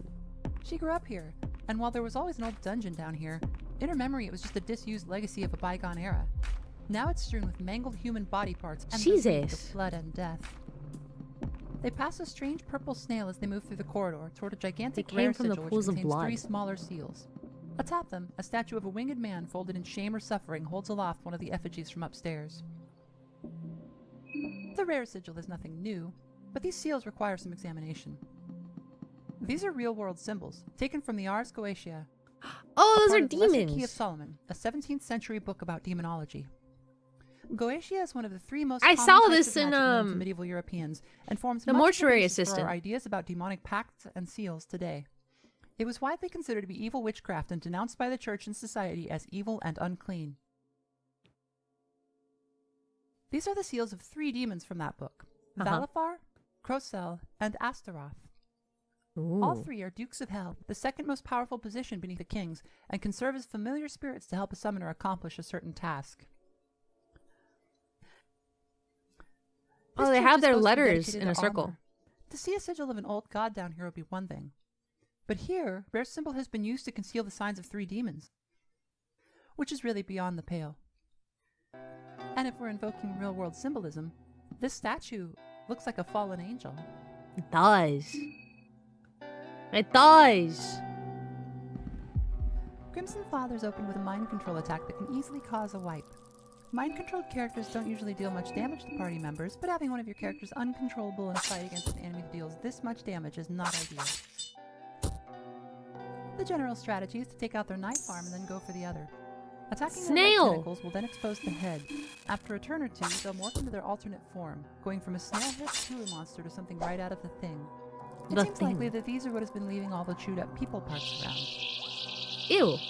Attempting to speak with the monstrosities reveals that they come from another world in service to an unknown god, but little else. The basement is a sprawling complex complete with a shortcut god that elevator never back to Old belonged. Town. It would seem that the church has been preying on the poor, abducting them via this elevator and using them for their evil rituals. Eventually, the 2 find another rare circle. As in the bunker, stepping on it transports them to Church what of appears to be Alll-mer. a shoddy wooden replica of the church in a void of infinite black. Look at all that goop. A Ooh. strange girl in a black pinafore stands atop an altar, Hey, observing girl. a pulsating column of human flesh. Who are The you? vague shapes of several people seem to have merged together under the dead-eyed gaze of an old man's face at the top. She turns toward the pair and gasps in All surprise. darkens. Marina, I knew you'd come for me. We can be This one. is Samarie, a young woman who went to school with Marina and became obsessed with her. Marina has no idea who she is. She claims to know Marina. and all Her of stalker? In an increasingly panicked and frustrated tone, she insists that she's met Marina many times, that they have an intimate relationship. She says she knew all about how much Marina hated her father, and that's why she came here and killed him. Now, the 2 of them can be together forever in this wooden world made just for them. Oh my god, her fucking face. She's fucking Anxiety becomes tweaking. mania, as she claims to have constructed this world herself and says that she trapped Domek forever in this pillar. He was the last obstacle to their love, and had to be removed so that the 2 could be together. Marina loses it, saying she has no idea who the other girl is and doesn't care. She's just a psychotic monster like all the others out there, and she can stay here and rot for all she cares. The rejection sends Samarie spiraling, and she hunches over, screaming as she mutates into something horrible. Dysmorphia is the 3rd moon scorched contestant we encounter. Oh. She's a very dangerous spellcaster. She can use hurting with both of her arms every turn, which will quickly sever limbs and chew through your HP. It's probably best to bring several friends and meet you. Radiating soul. And a pair of arm guards goes a long way toward making sure you leave here in one piece. One piece. Dysmorphia collapses, still murmuring I am that she's absolutely radiating. before giving up the ghost. Specifically, the radiating soul. Samarie's radiating soul is excellent for any spellcaster, as it has 2 abilities which allow you to double dip on divine affinity with Sylvian and Grogeroth without wasting precious circles. Sylvian's magic is great for healing and crowd control, while Grogeroth offers both damage and utility. After the fight, Marina has a bit of a freak out. She says that her father was an arrogant and bitter man who hated the world and wondered why it didn't love him back. She says that he got exactly what he deserved before storming off so that whatever's left of him can't see her crying.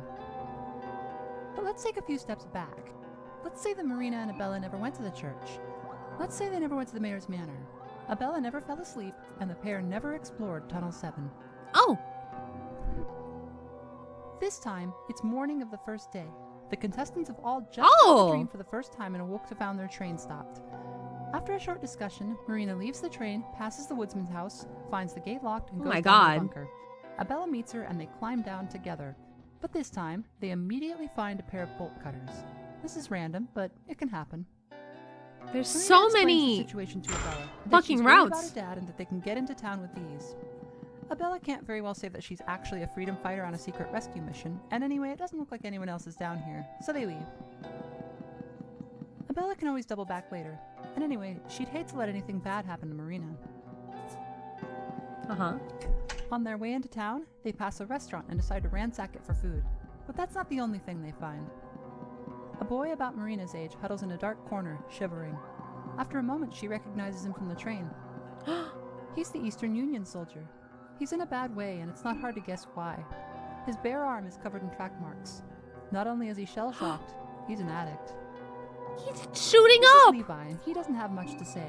He seems embarrassed at the state he's in, but he just can't face the world in this condition. Not when it's like this. Oh my In god! the real world, morphine was widely used in the Second World War, and as doctors and medics at the time didn't understand the precautions that needed to be taken, a lot of men went home with a monkey on their back. As a result, a market for a cheaper and dirtier fix rapidly arose to meet their needs. Oh my god! The same would You appear can to give be him true in fear and heroin! hunger. There's no shortage of junk in Preheview, stashed away in boxes and suitcases. Marina nabbed some in case of an emergency, and, well, now's as good a time as any. The young man looks astonished at the gift, and the pair turn away awkwardly while he shoots up. Oh my god, they gave him In short, heroin! He's, well, not better, but at least he feels that way. His name is Levi. He's originally from Prehevia, but he's been at the front for the last 5 years. He's come home now that the war's over, but only because he had nowhere else to go. Even before things fell apart here, there was nobody waiting for him to come back from the front. Aww. Levi's addiction manifests as a massive stat penalty which is always present unless he gets a fix. Satisfying his craving, however, gives him some huge buffs, particularly to his speed, and easily makes him better than any other character in So, terms like, of you baseline won't be able to stats. get him if you This go... reliance on consumables means that as a companion, somewhere he's else? often dead weight, as you tend to want to save the stuff for boss fights. But you can easily fix him with Marina's engrave skill. Slapping the God of Fear and Hunger sigil on our boy will boost his agility up to be just about on par with everybody else, and faster than most monsters. Cut him up! Or you can give him a Small Things amulet and slap a Grogaroth sigil on him, which will do the same thing, but also bump his attack up. As a main character, things are a bit different.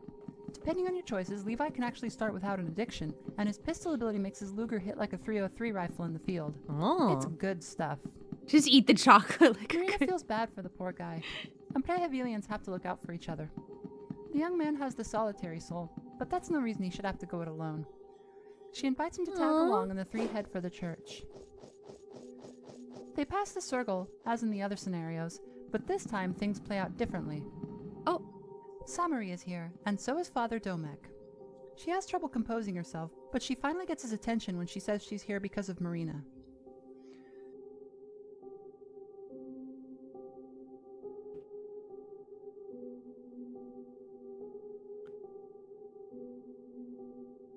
Domek snaps back in anger, misgendering Marina and refusing to even speak her name. He mutters that she took a cowardly path, rather than living as a male and entering the priesthood like she was meant to. But, he says, Marina is far away and won't be found here. Samarie starts with a rehearsed speech. It really sounds like she did come here to kill Domek and is psyching herself up. But when Domek hears that Marina is in Prehevil, he loses his composure. Oh. He tries to get her to explain herself, but she just keeps going with her spiel. So he grabs her, and things go downhill from there. Oh my god!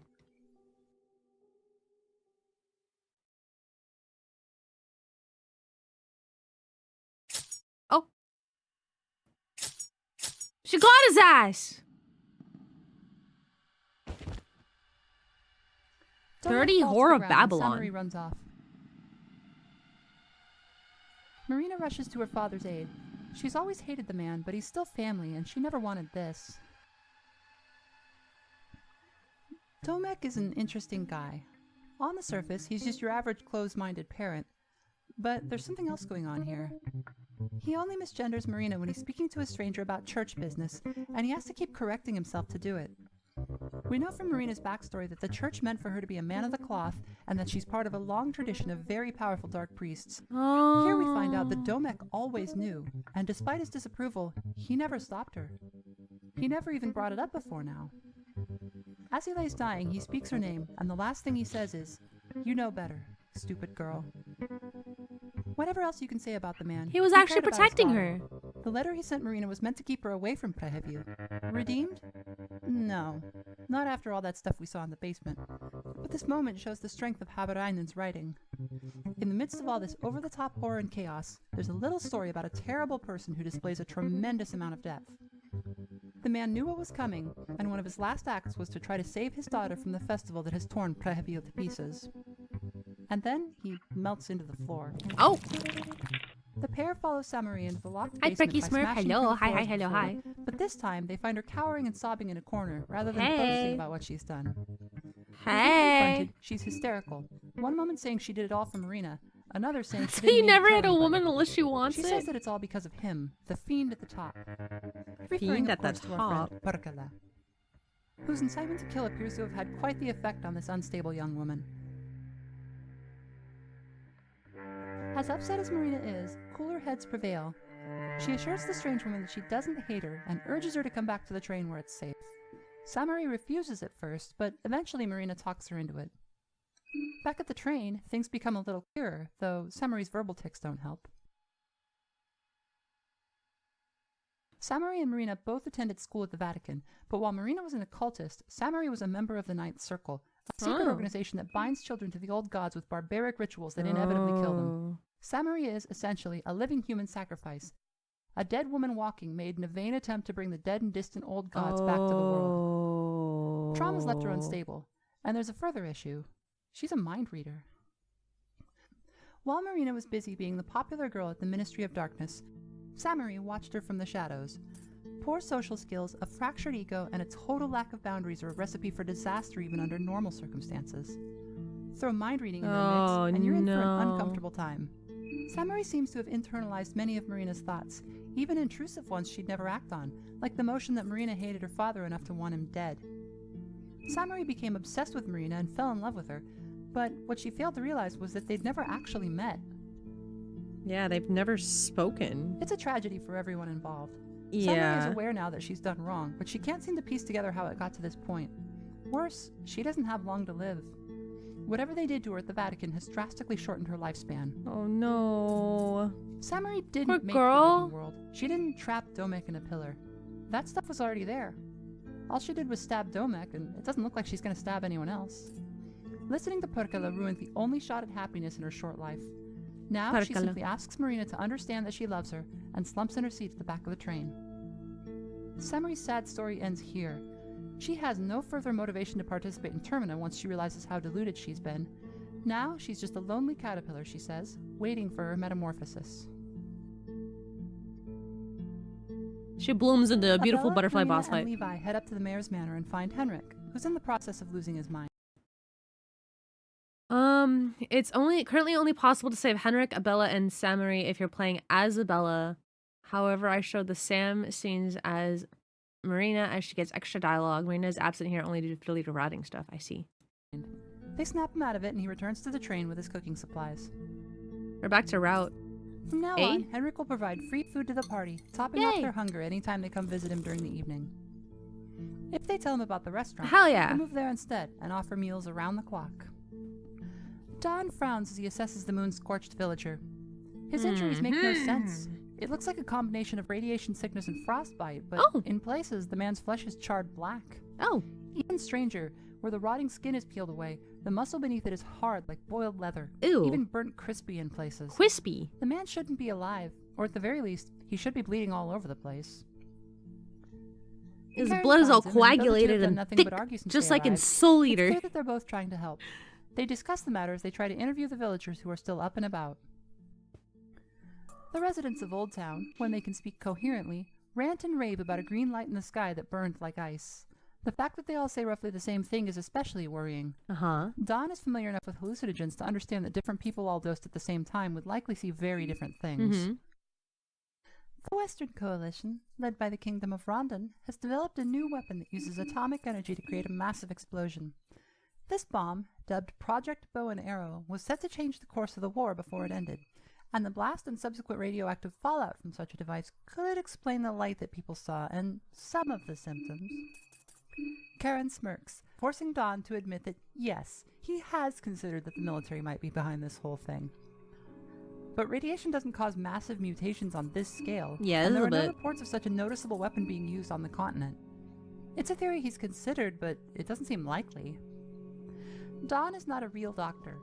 He served as a medic in the Eastern Army, and prior to that he received private tutoring from his father-in-law, the Baron Einar von Dutch.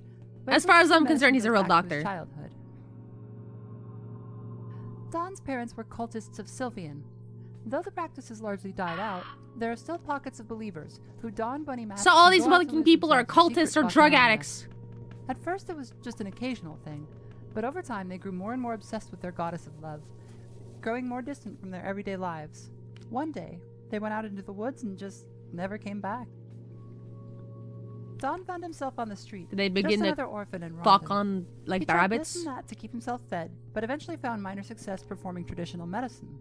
One day, the Baron Einar von Dutch happened by his shop. He was a dilettante, interested in the occult as nobles sometimes are. Oh yeah, the rabbit mask. Dawn, taking him under his wing and having him taught about modern medicine in exchange for sharing his secrets about Sylvian. The Baron also taught Dawn about an otherworldly being known as Vitruvia. As previously mentioned, Vitruvia is referred to in legends as the architect of the human body. Oh, sacrifice limbs to heal. Alll-mer at Sylvian's behest. Stories are fuzzy, but it's unclear what kind of being Vitruvia is. She has no sigil, and no affinity is needed to use her powers, but if she's a new god, she's never clearly depicted as such. Vitruvia's powers, known as medical, operate on the principle of equivalent exchange. Dawn can harvest organs from defeated enemies and offer these up to remove status effects from his allies. In an emergency, he can also use the magna-medical ability, which allows him to offer parts of his own body in order to keep a recently deceased person alive. Despite his lowly origins, Dawn was eventually married to von Dutch's daughter, Elise. Shortly thereafter, the Second Great War began, and Dawn was called to the front to serve as a medic. Even though he wasn't an actual doctor? He found the Baron's house quiet and unlit. Eventually, he made his way to the basement, where he discovered the Baron standing in the middle of an unknown sigil on the floor, covered in self-inflicted wounds. What the fuck? The man was dead, propped up only by some unseen force, and strewn about the room were remnants of his final sacrifice, Elise. No! Dawn did everything he could to save his wife, sewing her back together and sacrificing every part of himself that he could spare to mend her mangled body. He acted beyond all reason to preserve her life, but his efforts were futile. Elise was dead. Her own father had fallen into madness and killed her in service to some dark and nameless power. What the hell? Bastard. Dawn searched the Baron's I would residence, never sacrifice my finding the child. same sigil he'd seen on the floor and references to a city in Bohemia called Prehevil. Something big was due to happen there soon, and von Dutch wanted to be there for it. So, Dawn traveled east, eventually arriving here in search of the truth behind his wife's death and his father-in-law's spiral into madness. It's clear he's onto something, at least. Unfortunately, there doesn't seem to be anything the pair can do for these people. Yeah, I think they're low-key Marco cooked. stares at the ceiling. He's been racking his brain trying to think of a way to help. He tried walking back along the tracks to find a way out of town, but somehow he just looped around back in the fog, even though he'd been following the rails. The fog, it's like Silent Now Hill. He's back in Old Town, catching a nap in the mayor's manor. He's been looking for a wheelchair for Olivia. She's been putting on a brave face, but he can tell it's really upsetting for her to be stuck in one place during an emergency. He's half asleep when he feels a presence nearby and sits up. A strong killing intent through your sleep. Oh. Caligura! The mob captain whacks the bed frame threateningly with his pipe, demanding to know why Marcos followed him to Prehevil. Marco's pretty sure he could break this guy in half, but he humors him. Caligura, as it turns out, is paranoid that his rival Ricardo is coming after him. Given that Marco just killed the man, that's not likely, but it doesn't seem like a productive thing to Snob, say. hi, even if hi, Caligura hello, was in hi. the mood to believe him. Marco explains that he's running away from the family and simply took the first train out of town. Caligura is suspicious, but he accepts the answer and backs off. Oh shit, he What actually never listens. explained is what Caligura is doing here. He's a mob captain from Vatican City. Preview is all the way on the other side of Europa, and until a week ago, there was a war going on. If you're playing Isabella and you sleep here on the first day, Caligura will attack for a different reason.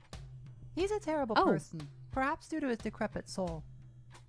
Also known as Count Dragul, Caligura has risen through the ranks of the family to become a captain, but the cutthroat nature of organized crime has really worn him down. Now, he's so angry and paranoid that he can hardly deal with anybody. I see. We don't see much of Caligura otherwise. He can attack Levi or get into a confrontation with Henrik, and both instances appear to be cases of him being a nasty little jerk. Killing him gives access to a few criminal skills, notably the ability to craft pipe bombs, which are really good in combat. If left just alive kill him. until night on day 2, Caligura will transform into the monster, a hideous creature that lives in the sewer. It appears to be a reduction Joke of on my Caligura to its balls. basest form, a vile degradation of a man that can only think of violence. Caligura is a bit of a mystery. He's clearly meant to serve as a minor antagonist, and he plays the role well, but why he's here and what exactly he's up to are unclear.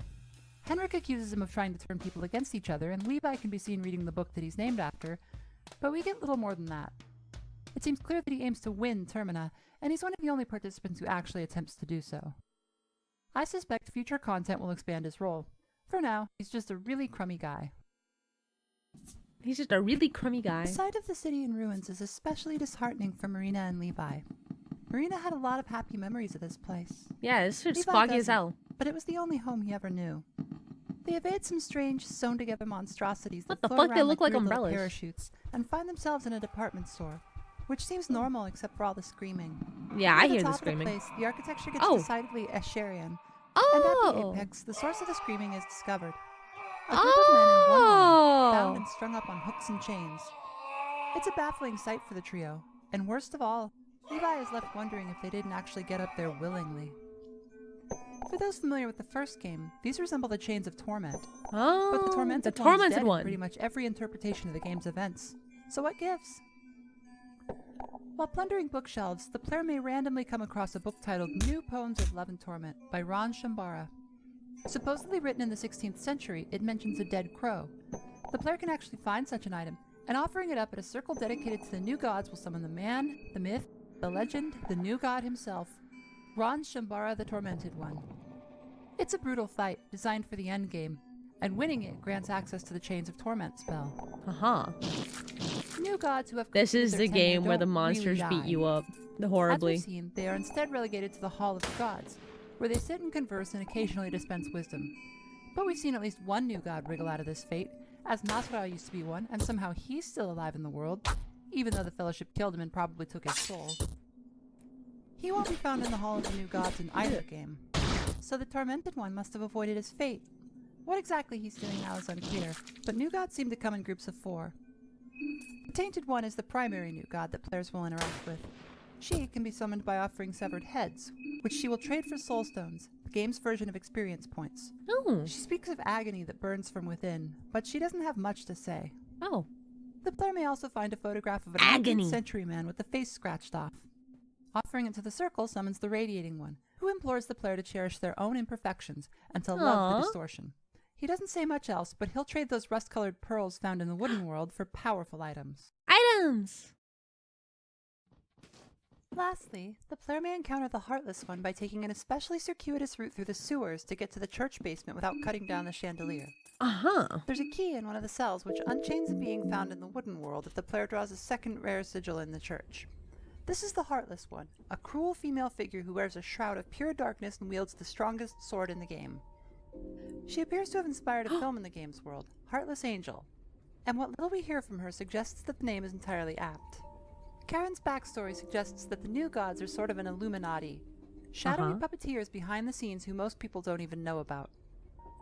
There are wild theories that Kaiser has been working with these 4, that they've orchestrated great wars, that they've been steering the course of human development, and that it's all culminating here and now in whatever has happened to Preheview. To Karen, this all sounded like hogwash, Uh-huh. but it's clear that these 4 are present here. Preheview Bop is a jazz club located in the northwest side Which of one town. is Lagarde? Marina adores the place, and even Levi seems to relax a little as the 3 stop in to take a break. He takes up a spot near the piano, prompting the occultist to ask him if he plays. Oh. He admits that he doesn't. Once upon a time, his mother wanted to teach him, but that was before his dad killed her and he wound up living at the orphanage. Oh, shit. He was sent to the front as a child soldier when he was just 13 years old, and that's really all he's ever known. He's only 18, it turns out, Marina's age. The two really are from opposite sides of the tracks. Yeah. Same The town, bells different sitting in the paths. corner of her eye. A blue moth, but it's gone a moment later. It Oh, leads her like to what that she fucking discovers engine is a with the blue trapdoor shit. into a speakeasy below. It's a nameless Liberty Underground hideout. In addition to a stockpile of guns and ammunition, Abella spots a map with several marked locations on it. The missing team must have gone down to check these out. What a lucky break. Outside, Green the three spot find on somebody relatively the- sane. She's an old fortune teller, and for a shilling, she'll read the cards.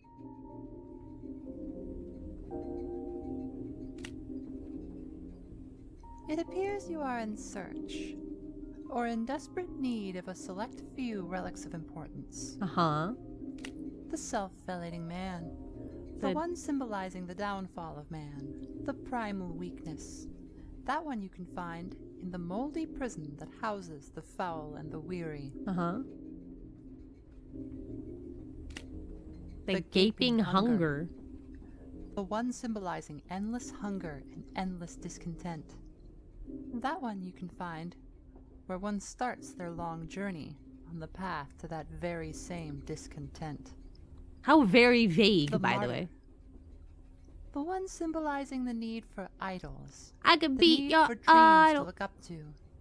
That's the church need one. for those to blame at the darkest hour. Naturally, you The can Dark find that Hour. one Is that a in the Persona House 3 of the Holy. reference? 3 rivers. It appears there is another path, hidden in plain sight. The 3 rivers lead you to the Promised The Land. Promised Land. A man-made conflict hides a stream of consciousness. A stone fortress that rises in the deep green. Follow upstream.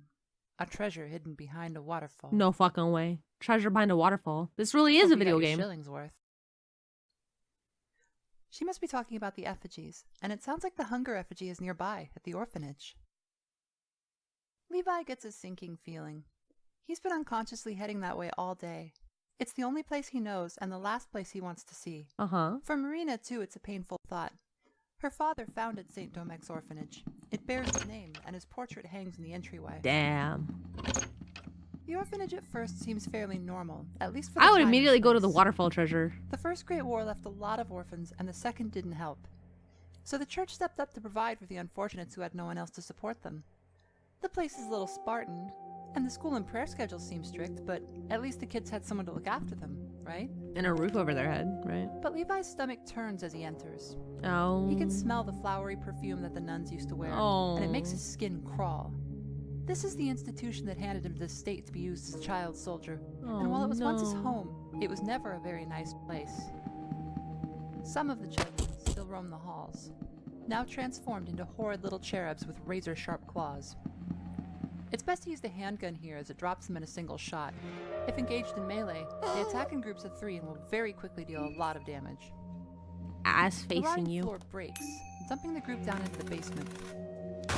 Here, it becomes evident that the unsettling feeling on the surface was concealing the true darkness beneath. Shackles, blood, and evidence of something horrific are scattered everywhere. Oh my god, look at all The these three fucking eventually find the sigils. headmaster's office, where Father Donovan Hugo awaits them with a beatific smile. Ew. Marina knows this man, or at least she knows about him.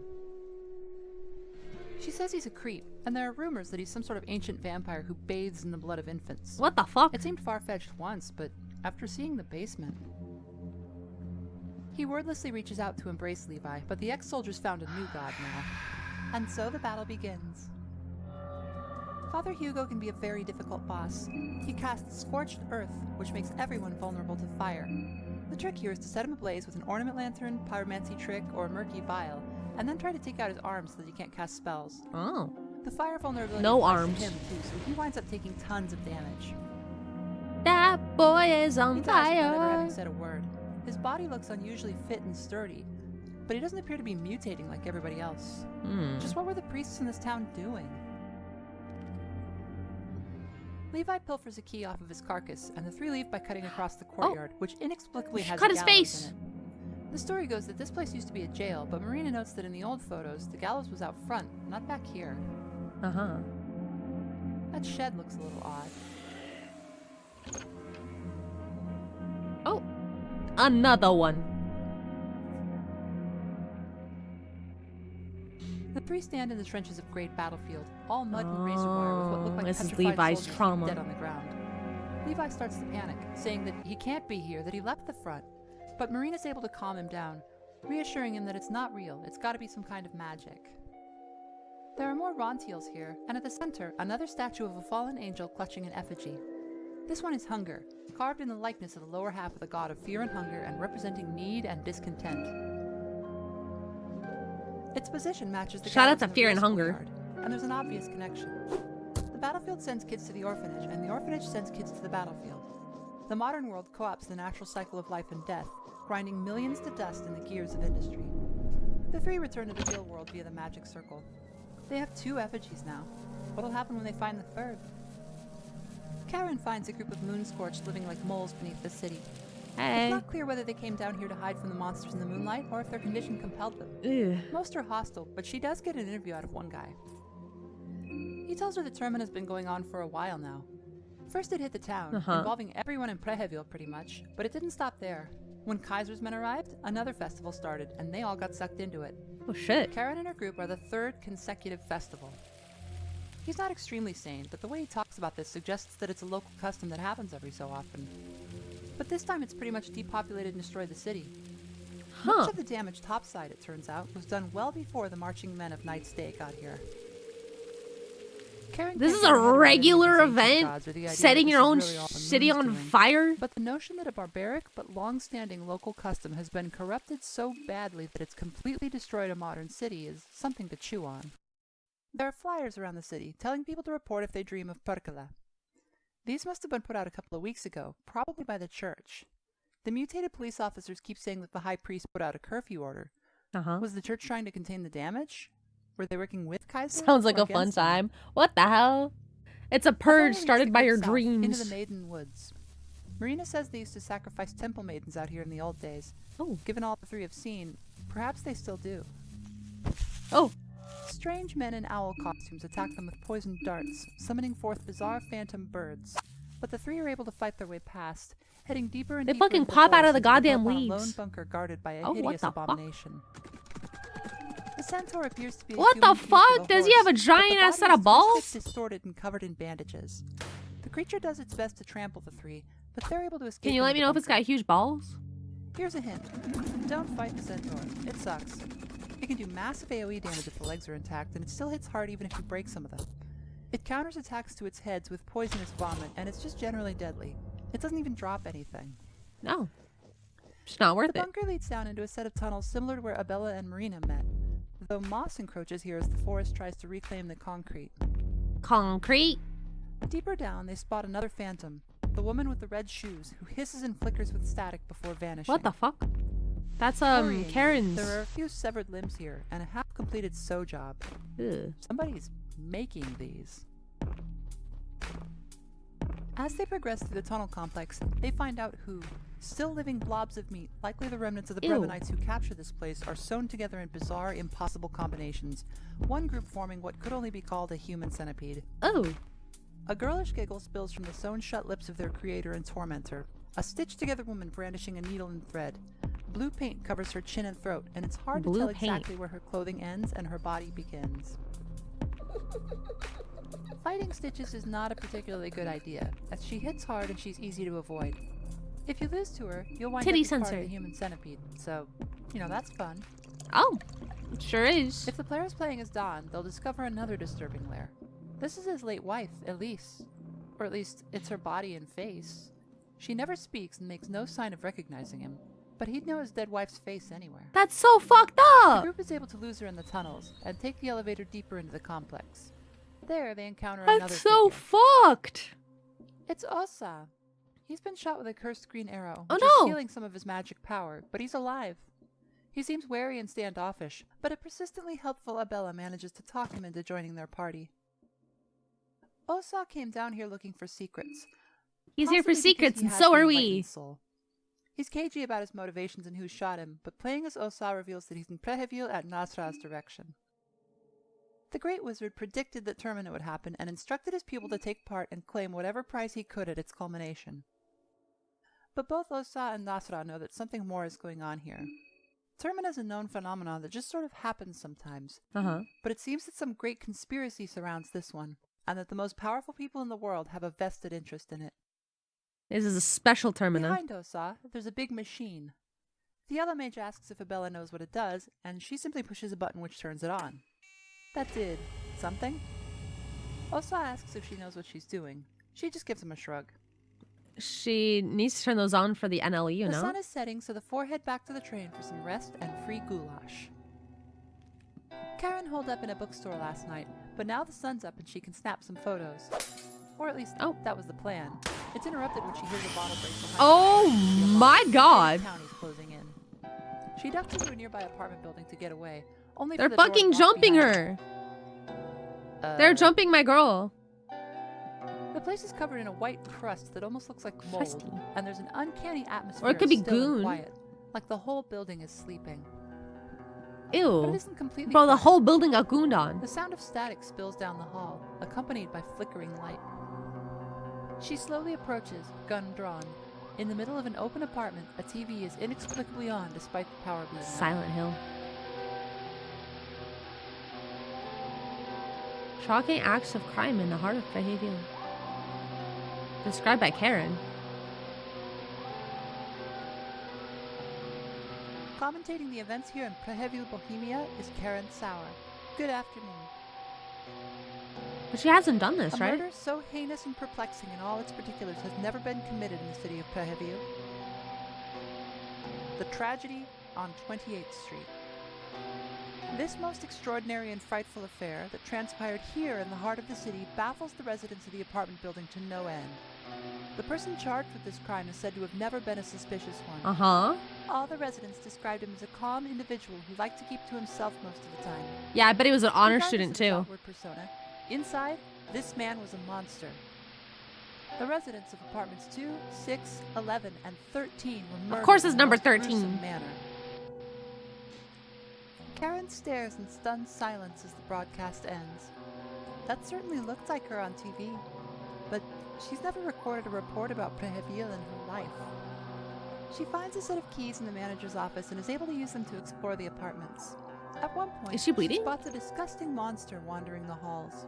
It looks like a Ew. worm or an intestine with huge fists like sacks of potatoes. A disgusting little tongue Ew! darts out of one nostril as it sniffs the air. Ew! This is a neighbor. They are difficult enemies to face solo. Their arms can punch for heavy damage and they have a life-draining tongue attack. Tongue attack! It's best to disable them Yikes. with a rifle before moving in, or just use a shotgun to take them out without getting close. Neighbors also populate the sewers, and their clothes suggest that they were once human, which is a pretty disgusting human. fate for these unfortunates. In one of the apartments on the upper floors, she comes across Don. The man is Oh. slumped in a chair, looking even more Oh. tired and defeated than usual. On the floor next to him is a strange sigil. He asks her if she recognizes it, and she says she doesn't. The journalist knows shell shock when she sees it, and offers Don a lifeline. "Come with me," she says. He can't muster a good argument against the idea, so he joins her. Uh-huh. There's a diary in the room, full of the scribblings of a madman. Dream of the moon. It appears to describe the serial murders mentioned in the strange television broadcast, which the killer has dedicated to his lord, Sulf something. The diary makes mention of a washing machine in the basement. It's dripping blood and sealed with a combination lock, Ew. but between the broadcast and the diary, the pair have enough clues to decipher the combo. They open the washing machine only to discover a tunnel. Oh. With nowhere else to go, Well. they crawl inside. Alright, let's Karen crawl and into a Don washing have machine. Not seen the wooden world outside of their dream, and both are terrified, not knowing what to make of the place. They progress through and find that it's a twisted reflection of the apartment building. Uh-huh. But here, all the rooms look like This prison one's a cells. lot like... Within, they find decapitated bodies with pumps draining them of some strange purple liquid. Ew. The entire place Ew. is patrolled by neighbors. who It's like seem almost Otherworld, prison like in guards, Silent though Hill. They don't display any real intelligence. I think that's cool. I think more In the games should use like alternate other version of worlds the like killer's this. room, they discover a statue of a fallen angel cradling Oh. a strange effigy of a tiny king sat on a massive throne. It looks Fellatio. important, and there's nothing else here, so they nab it and head back. Hi, When they Upsodos. emerge Hello, from the hi, washing hello, machine hi. with their prize, the door unlocks, freeing them from their moldy Vampires prison. can in fact land on their feet even if they Don eat shit. is spinning out. Even on a normal trip to Prehevio, he'd have been miserable. But now he's worried he'll lose it completely once he finishes his last cigarette. Karen His tries last to anchor him in cigarette? the here and now as they head east, looking for any other survivors. Who the fuck is that Some bell of them guy? are attacked by a clown of all things. All he Ugh. can do is laugh. Needles is the crow mauler He's of a Termina. singing boy. He'll pop up all over town and slowly chase you down. On his own, he's not usually a huge problem, but he has a habit of showing up at the worst possible times. Uh-huh.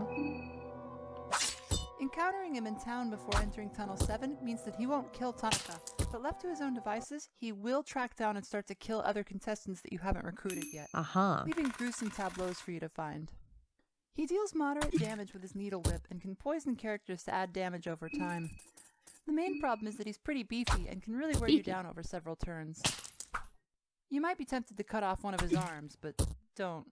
The best strategy is usually to avoid him, but you can also throw glass at his head to blind him, then break his legs. Bro and pulls take out his a head. gun! Don looks the body over. He's got blue paint on his face, and he's remarkably fit, but otherwise this seems to be nothing more than an ordinary human. Except... The medic realizes that the face staring up at him is none other than his father-in-law, Einar von Dutch, the man who killed his wife.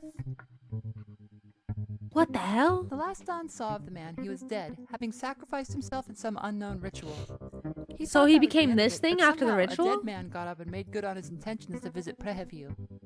Blue painting. This is normally where Karen would call him delusional, but after everything she's seen, why not? More blue. They leave the Dabba-dee, dead clown dabba-da. behind, making sure the job is finished this time, then head for the other Saw side of off town. his head. Marina places the hunger and martyr effigies on their pedestals, but one is still missing. That is until it walks through the door, carried by Dan and Karen.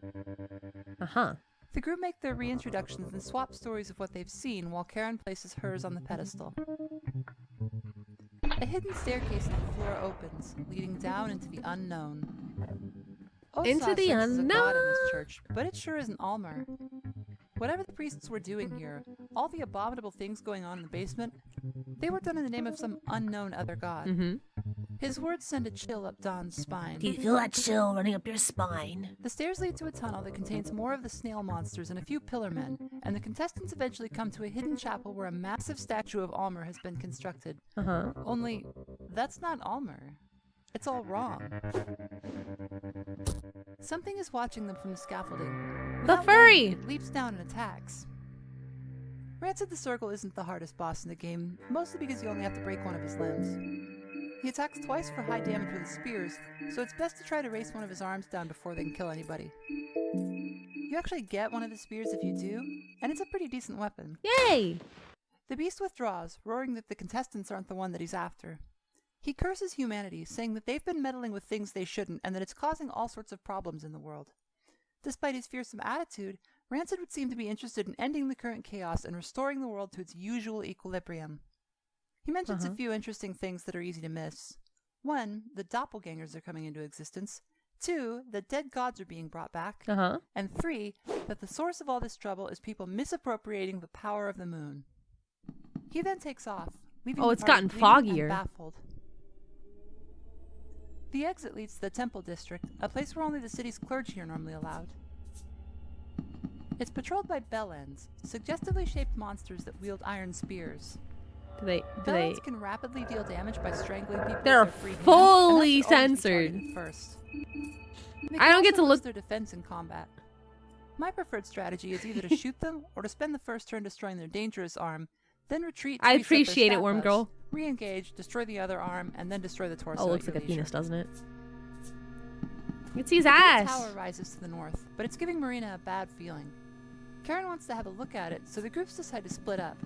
Abella heads west with her crew, and Don and Karen are again down to 2.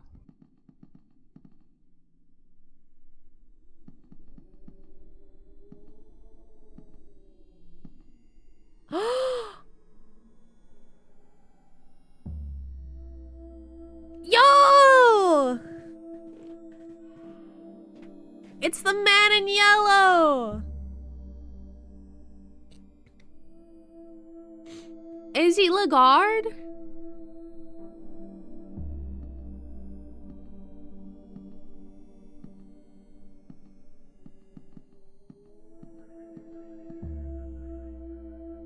Oh. Lieutenant Pavel Yudin draws his pistol, looking down the sights at a pale man in a yellow robe.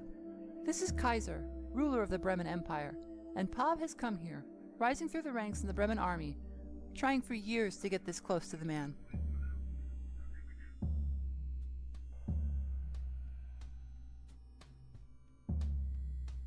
Wasted all of your life in spite. Oh, it would be a waste because this guy's like...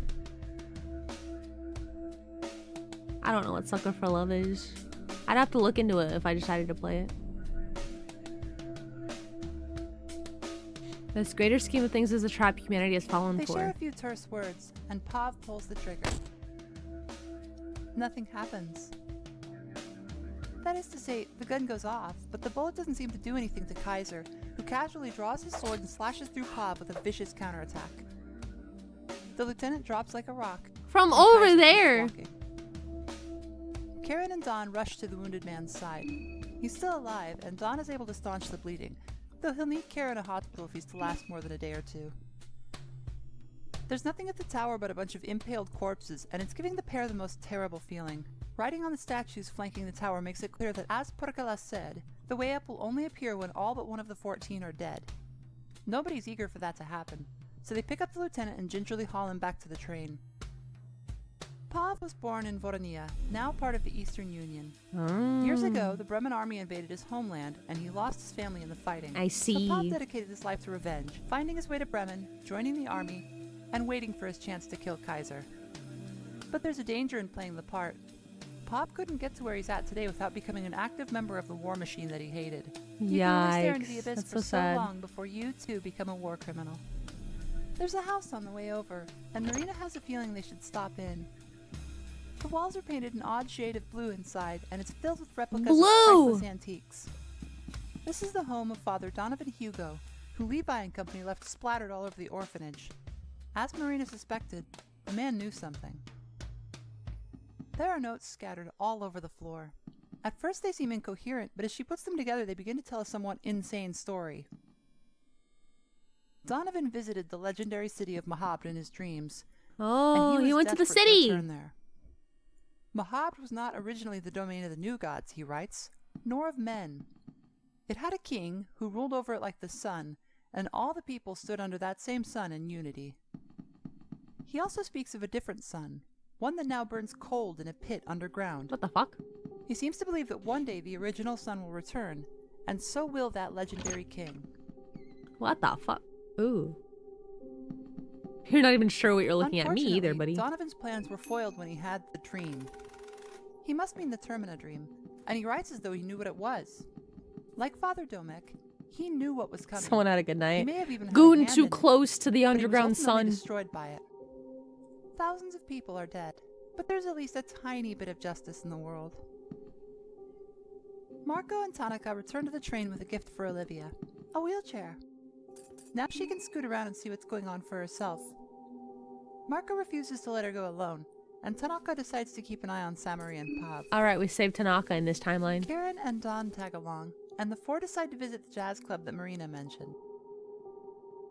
It turns out that Don makes a mean cocktail. Hell and it's yeah. the first time any of them have felt at ease in a while. Don's cocktails are so good, in fact, that they refill your mind whenever you ask him for one. Oh shit. With Henrik at the restaurant and Don here, HP is really your only resource to manage, and even that goes away if you learn a healing spell. Just don't tell Henrik about this place, or he'll poison the food and kill everyone. Oh. This is a battle royale, after all. Olivia notices the flicker of blue moths around the half-open trapdoor and climbs out of her chair to check it out. Karen follows and discovers what must be an NLU hideout. The name jumps out at Olivia. It really feels like her sister's been reaching out to her somehow, trying to lead her somewhere. But how? And for what? Karen notices the map on the board and suggests that the group check out whatever the NLU was interested in. These are the good guys, she says. If the group can find any of them, they might be a big help. Maybe. Perhaps. And that's how everybody wound up in the sewer, following scummy walkways that the NLU must have used to sneak around. Yup. Tucked away Surely. beyond a series of pumps, they find a ladder that descends a long way down into natural caverns beneath the city. Ew. If you bring Abella this way, she'll comment that the convoluted layout of the sewers suggests that they might be very old, and that they could have once been catacombs. Uh-huh. That should feel familiar. Her if you played arms the still first work. game. She just has hella arm strength. As the group That's how heads she further climbs into the depths, ladders. The smell of sewage is replaced by something else. So she pushes Sulfur, her chair a with stink like the rotten eggs.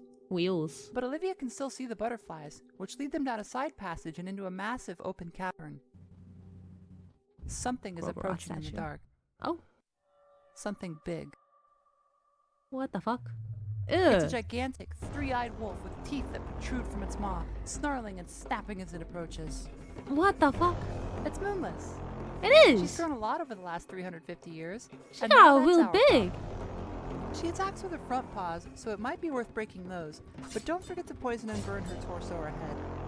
And while you're at it, attack the katana on her back until it falls off. You can't get miasma from her, but you can get black steel, which is a really nice melee weapon. And don't worry, despite the battle graphics, the contestants haven't really hurt her. Once she takes enough damage, August, as long as he's alive, leaps in to save the day. He manages to calm the beast down and she backs off. Uh-huh. Puppy. He refers to Moonless as a friend of the family, and says that the contestants aren't the ones they're after. He also offers some medical supplies by way of apology. So Oh, what are the you a hell was that descendant about? of The contestants are that guy? clueless. But this is a point where we, the players, can draw some inferences. We last saw Moonless leaving the Dungeons of Fear and Hunger with Ragnvaldr, who wielded black steel and must have taken miasma as well. Uh-huh. August called her a family friend, implying that the man has some connection to the medieval monster killer. There's a concrete passageway here leading to a pair of elevators. It was a They're both four-eyed unpowered, wolf, but now it's possible three. to climb up or down their cables. On the lowest level, they find some kind of military installation. This must have been built by the Eastern Union. The Uh-huh. Bremen army wouldn't have had time to erect The something blue like butterflies. this. And then Oh! there's Tanaka? Buddy? I swallow you whole. Tanaka's doppelganger is a pretty easy fight. There are a few Oh. doppelgangers scattered around the game, and they serve more as minor spooks than anything. Oh. Rancid said that they were a product of people leeching on the moon, that the forces of the universe are trying to correct for all the shenanigans that have gone on here in Preheville. Uh-huh. But they look a little underbaked. Mm-hmm. In They any need to go event, back in the there's an cooker. electroscope here. Nobody knows just what it is, but Olivia has a feeling about it. The moths wouldn't have let her here for nothing. She activates the machine. The other elevator is a long climb upward and leads to another bunker entrance.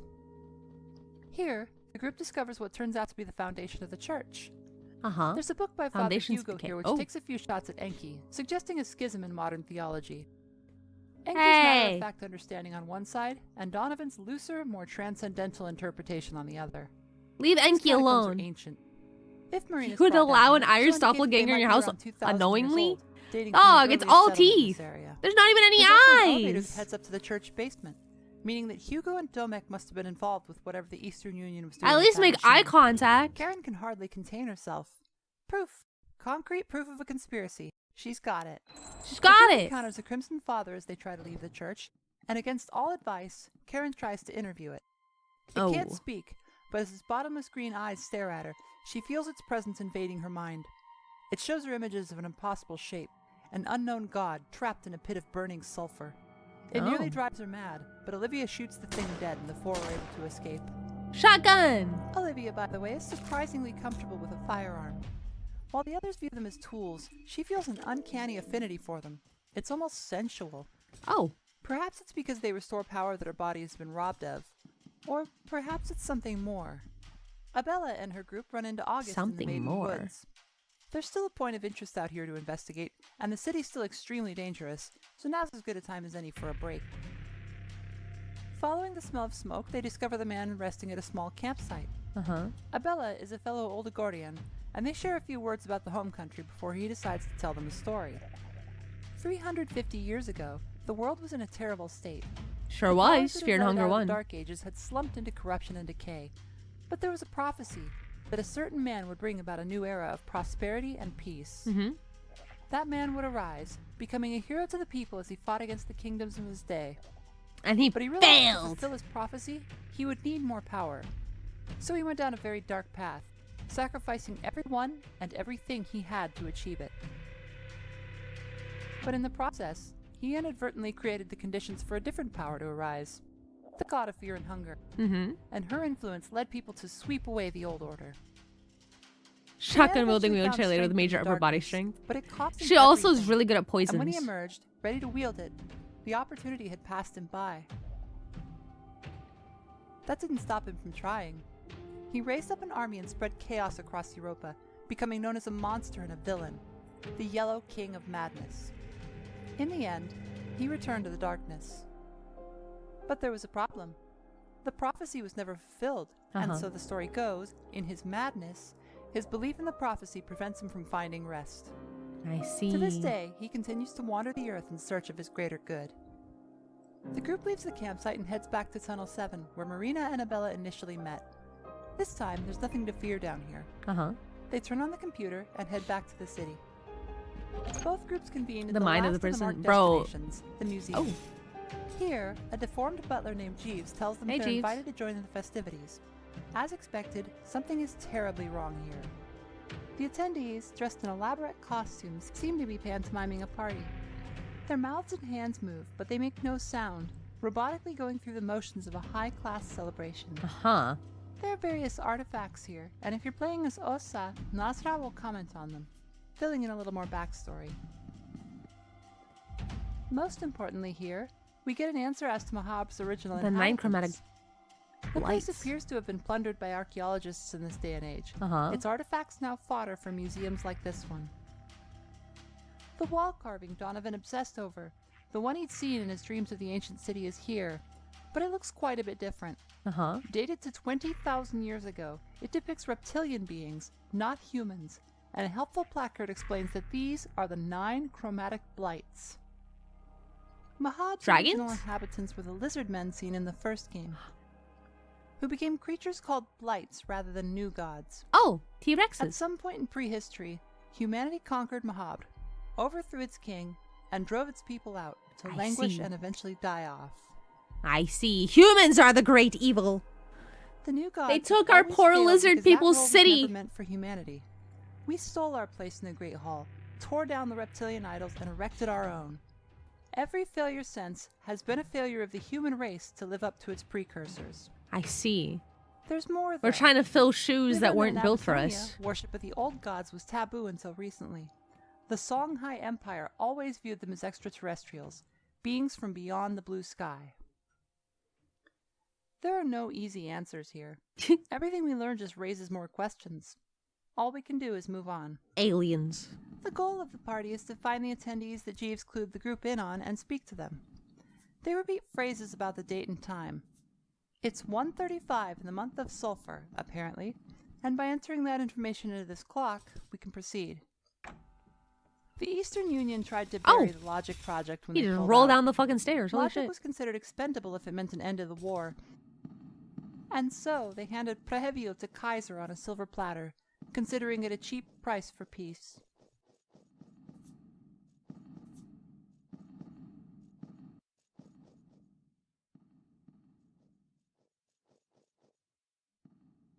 We're going in the fucking hole.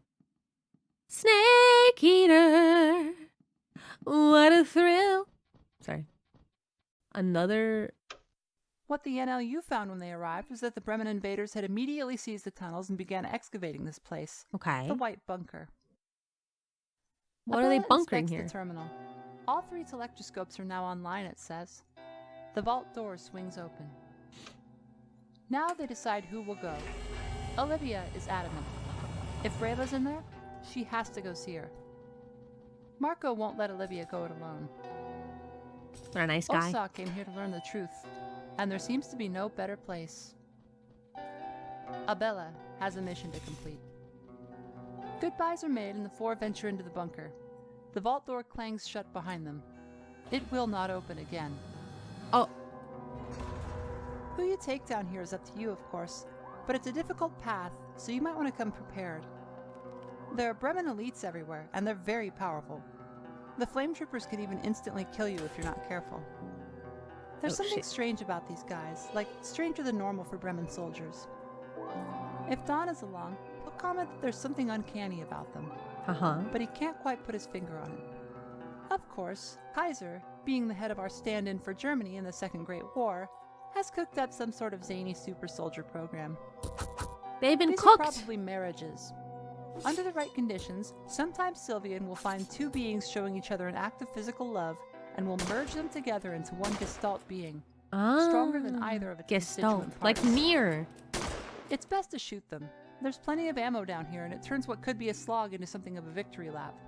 Olivia is not to be played with. Bah, bah, bah, bah. Logic, per documentation scattered around the bunker, uses the lucid dreams of its occupant to link together a collective unconscious that unites everyone in the range of the telectroscopes. The papers appear to be describing something halfway between a home computer and a machine god. A human creation that will solve the human dilemma. There are many strange sights in the bunker. So, here they find a bizarre attempt at making a chimera, complete with hooves and a snake tail. Oh, what the fuck? Big brother. Edward. There, Play a with massive me. arm reaches gently skyward, as if just awakening. Oh my In god. the deepest part of It's the giving cave, near. They encounter them. The Ah! Sylvian trooper and the platoon. Ah! Why is it in This is a BDSM human gear? hydra, sort of a mass marriage of intermingled human flesh. Normally, such creatures can't do much, but either through occult expertise or some mechanical innovation, Kaiser's forces have managed to make a bunch of people into a tank, complete with an embedded artillery cannon. Ew. The Sylvian trooper explains that this is the last hurrah of the marching men of Night's Day, that soon they won't be needed anymore, and this is all just one final chance to indulge in the mindless destruction of the cruel age. This is a hard fight. The best thing to do is to take out the Sylvian trooper by attacking her Don't torso. kink shame him. Order the platoon to fire. I just didn't Whenever expect it to see does, BDSM you're forced to gear. flip a coin. He can wear whatever he Almost always wants. I was means death just unless you have a hardened bewildered. card equipped, and guarding won't protect you here. Through a combination of guts, poison, magic, and sheer firepower, the four smash their way through. Now, to get to the bottom of this. punch out the tank. The blue butterflies remind me of Persona 2. They find themselves in the Hall of Giants from their dream. Their minds are almost overwhelmed by what they see, but they pick up Hey. a chorus of whispers. Finally, the climax. Death of innocence. Birth of the true God. Humanity sheds its skin. To become These are the new scaled? gods, whose long and contentious history has all been building toward this moment. The static hisses again, and the four are drawn deeper in. Here, they find the man behind everything. Hey, Kaiser. The Yellow King, Lagarde.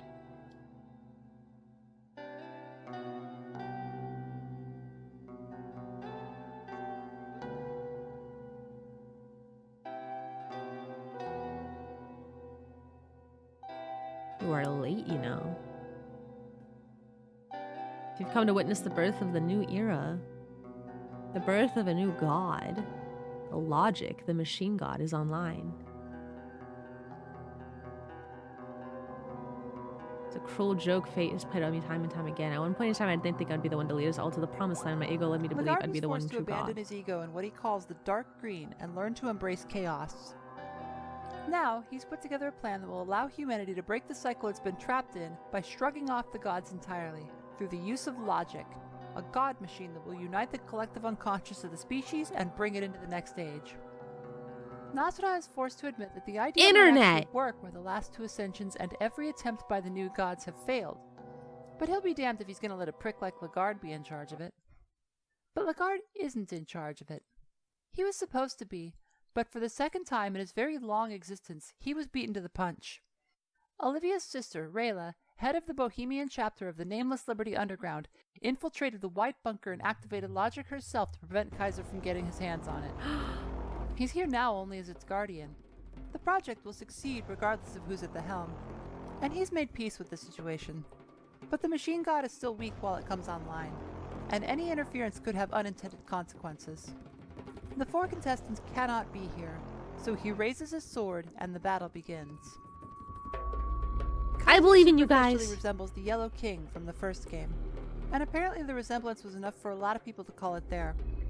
But the Yellow King only ascends in ending C of the first game, the happy ending. The ending where everything goes well. Uh-huh. In ending C, Legarde survived, defeated all the new gods, took all their souls, which would have prevented Enki and Ragnvaldr from doing their S-endings in the process, and sat on the throne, where he became some super powerful being who's better than all the new gods, and he's able to come back and save the world from evil and establish a perfect kingdom forever. Fear and Hunger is not that story. This is a world where the greatest plans of mice and men wind up broken and bleeding in the mud. This is a story about shame and suffering and perseverance in spite of it. Hi, Legarde T. Hello, died hi, in the hello, hi. dungeons, and a love-struck, misguided Darce performed a dark ritual that brought him back as a skinless abomination, a creature that would come to be known as a vampire. Legarde got the power he wanted, just not in the way he wanted it. Instead of mounting the throne and entering the green light, he died, and his soul went somewhere much worse. The ritual that brought him back was successful, but he wasn't the same. Oh my god. When mankind breached the ancient city of Mahabra and first took the throne from the lizards, they fractured the world. An ape with the power of a god is still just an ape, still a slave to its basest survival instincts. And so, millennia of infighting, corruption, decay, and war plagued the world, until the ascension of a man named Alll-mer. Alll-mer was perfect, and men are not. For Alll-mer to achieve that state of divinity, he had to lose an equal part of himself, the other side of the coin. They lose his penis? But the lost half wasn't destroyed. It was merely cast into the sulfur pits, where it still lies, bound and broken, hating everyone and everything, and most of all, yearning for freedom. Is that the sulfur And so, sun? when the Western world rallied around Alll-mer, his counterpart, the sulfur god seethed in the frigid fire of his cage, gnawing at the roots of the goodness and order it was denied. Alll-mer That's the had love sulfur of sun. humanity, who saw him as one of them. But nothing could be further from the truth. Was not the broken and hateful counterpart, powerless in its prison, far more human than Alll-mer's remote perfection? Oh. And so some, knowing the truth, quietly turned their worship from Alll-mer's grace to the sulfur god, spilling blood and spreading chaos in his name. Legarde was similarly split in two, and the bloody creature that crawled out of his skin had abandoned its ego in the dark green, becoming something more and less than human in the process. But he kept his ambition. He's And for his skinned. plans, he He's would still need the support bald. of people. So he simply passed himself off as the god he had failed to become. Dressed in yellow, with a false skin, wielding the sword and serpent that would symbolize his power, he tried desperately to fulfill the prophecy that he still believed. And once again, he failed. People had a new god to worship, and it wasn't him. Worse, he gained a reputation as a monster. True. So he retreated into the shadows, infiltrating governments and churches across Europa, spreading his influence everywhere he could, and, it would seem, sharing the secrets of his immortality with a select few. At some point, he even began collaborating with the latest crop of new gods. And But I maybe could have even told sealed you the all heartless kinds of one away lore. for opposing him. Damn. The general public wasn't totally unaware of this. The sword Sabbath was designed by the Vatican to defend the church from vampire hunters in the 17th century. While the hunters never got their man, they appear to have at least been successful in forcing him to operate more quietly, as he and the new gods fade from history after that, only mentioned briefly by outlandish fringe theorists. Every so Shout out to often, Karen. the festival of Termina comes. During this festival, the moon god Rare shows his face, reflecting the green light of the void down to Earth, to force a set of contestants to fight each other whether they want to or not. But this green light does more than mutate people's bodies. It seemingly warps reality wherever it goes. Enter the cult of sulfur. Though their god is locked away and seems to wield no power, they have learned to leech divine energy from the others. I see. Kaiser and the new gods spent centuries concocting logic and orchestrating global politics to see the project toward its completion. The sulfur cult would be the key to getting it all to work. By predicting and harnessing the reality-warping effects of Termina, they could go beyond the limits of technology to merge man and machine and birth a god from the collective unconscious of millions. And so they put the dark rituals, war machines, and men of science to work. All of Europa, whether they knew it or not, was working day or night to see it through, their efforts reflected in the wooden world, a manifestation of the new collective unconscious. Oh my god. Kaiser's not a hard fight. Take out his sword arm, throw some dots on his torso, you know the drill by now. Once defeated, the guard slumps forward and melts into goo, just Goo! like Domek. Ugh. Roll that beautiful bean footage. Ugh. Ugh. Nasra is furious. Once again, he's gotten away. The guard is now likely regenerating in a flesh pillar of his own, a soul anchor probably made from what's left of Darce, the woman who loved him, along with however many unfortunates who've been added to the pile over the centuries. Oh, man. But the way forward is open. There's nothing left to do but drink a few blue vials, equip your best magic gear, and go inside. Set this thing on fire immediately. It's immune to poison, but burning will help you chew through its gigantic HP total very quickly. There are Set also these this cool thing on pods at the fire. bottom. Whenever they pop up, destroy them. Logic will unleash an attack in a few turns if they're still up, and it hurts. Other than that, you've only got to worry about Red Arc and Moth Swarm. Thank you for the They deal guide. decent damage, but you should be able to heal it off. Pet pills, vials, use everything you've got here. This is it. She has a second form if you take too long, and it's quite a bit harder. The right hand will cast Is that destruction what- magic while the left hand heals. Logic, it would seem, might be prepared to take over for Sylvian and Grogorov. Eventually, Terror. victory will come, and when it does, the case opens a little, and we finally see her. Rayla, My reborn as the sister. machine goddess Logic. All this time, she's been leading us here. If that little blue-faced jerk Perkala hadn't interrupted our dream, the game would have been over in the first 5 minutes. Hi, Rex. calls Hello. out Hi, to hi, her. hello, hi. Join me, she says. I've found a way for us to always be together. Oh my god. Become as one. Olivia can only crawl forward and embrace her sister. Oh my god. The botanist finds herself floating in the artificial green. A new divine force by and for humanity. Rather than groveling at the feet of indifferent old gods or taking whatever scraps of power are left by an ancient race, humanity has finally, through its own efforts, achieved a form of divinity. And that's ending A. Everyone who is still alive outside of the bunker is shown escaping Prehevil on the train. They'll surely be scarred by what we saw here, but with the consensus online, it's likely that Rare's influence won't last at Prehevil. But who's to say? What happens next is a mystery, sure to be explored in Fear and Hunger 3. At the time of this recording, only endings A, B, and C exist. The Okay. other two are fairly straightforward, but getting them can be a pain. To achieve ending B, simply do what Perkala asks of you and kill all the other contestants. Uh-huh. They move around, and tracking them down can be difficult, but the fights themselves are usually pretty easy. Some of them will actually die or kill each other without your help. Needles lends a hand in this regard, picking some of them off as time goes by. When the 14 have become one, simply head for the tower and go on up. Tower! Perkala greets the player and tells them what we already know. Rare is gone. He's been gone for a very long time. What's left is merely an echo that still holds great power. So Perkala and his fellow sulfur cultists decided to make use of it, seeking out the most vicious and bloodthirsty people they could to join their ranks. For the B route, the player must either turn down his recruitment offer or fail to kill all the contestants before the third day. Mm-hmm. Falling short of Perkala's expectations means that the only prize left for the final contestant to claim is their freedom, and Perkala is the last obstacle. Perkala can reflect magic when his wings are folded, but Uh-huh. outside of that, he's not too bad. Okay. He doesn't have a ton of hit points, just keep hammering on him. Hammer on him.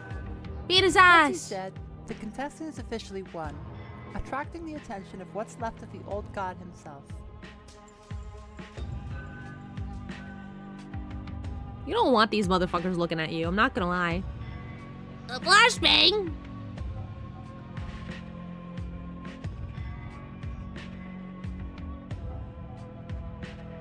Oh.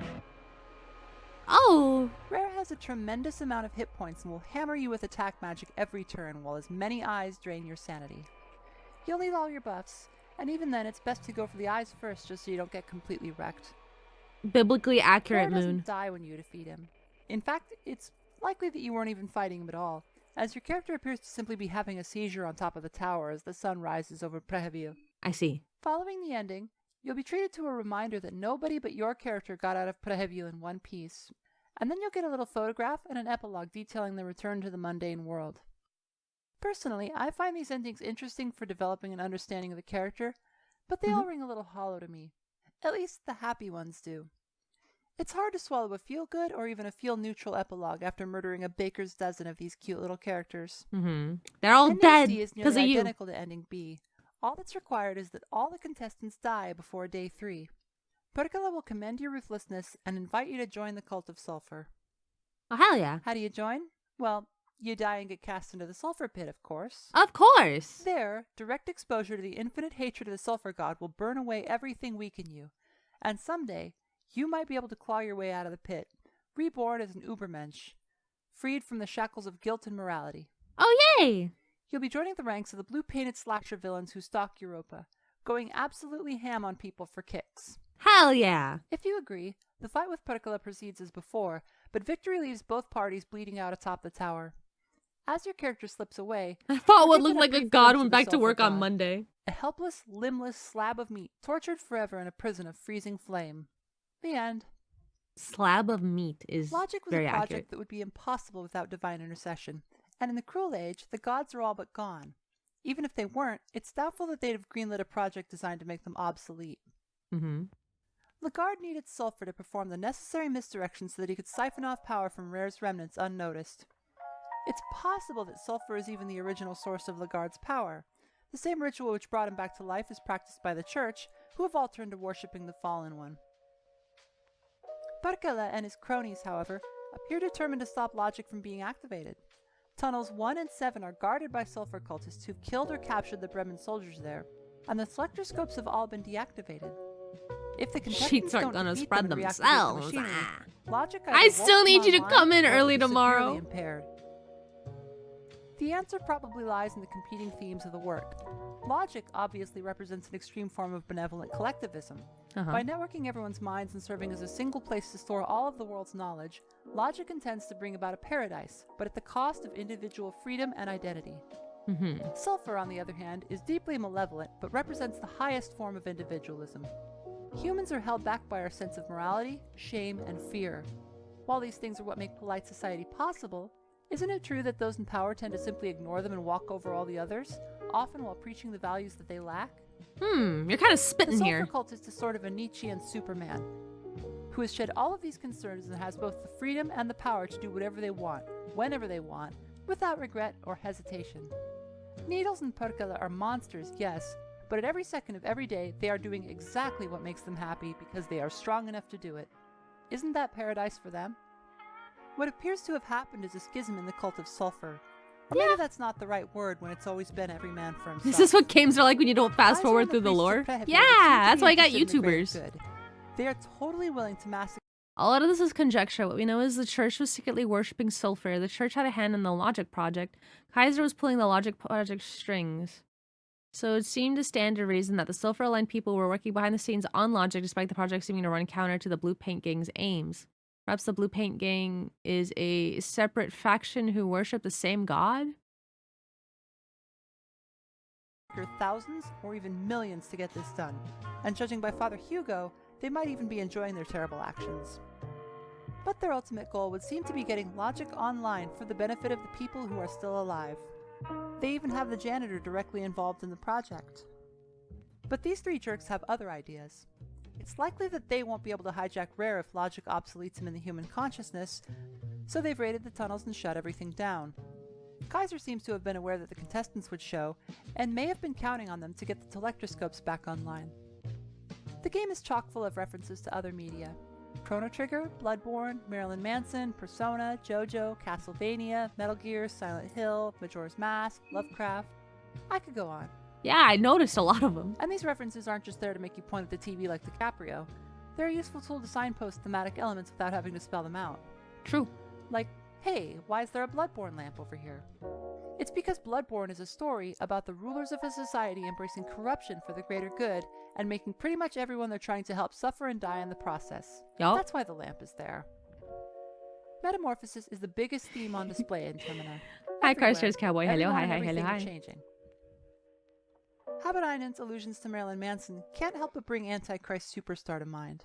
The concept album tells the story of the worm boy, who's abused and mistreated in a world that considers him unfit.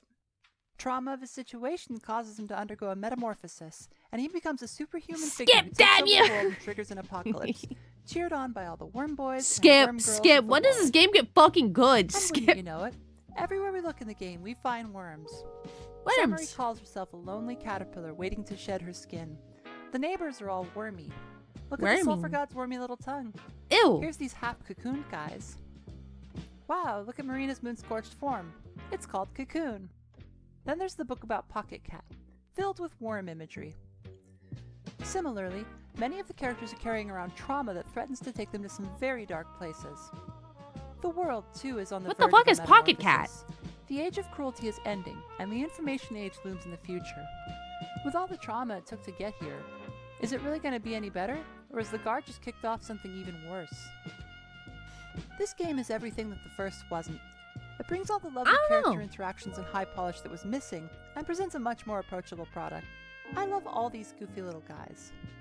I've never been a fandom person, but I've been devouring fan art for these characters, and it's so cute imagining Karen force-feeding Dan some antidepressants, or Marina carving a sigil into Levi's face on their first date. Aww. You know, normal stuff. The setting If has I changed wanted to drastically, read, I'd get a and the book. ending Give me a takes gun. things in a very different direction. But there's a consistent thematic through line to both games that smooths over any stylistic inconsistencies. If you have suffered in your life, and you have, whoever you are, Mhm. you have a home in Haberainen's work. There's much more to dig into, of course. I've had some fascinating discussions about alchemical and demonological symbolism with folks on the Fear and Hunger Discord, and I'm personally really looking forward to see how future additions to the game will expand the story or change my understanding of it. As for which ending I prefer, I think A is the strongest by far, but it's the least horror-y, so I'm torn.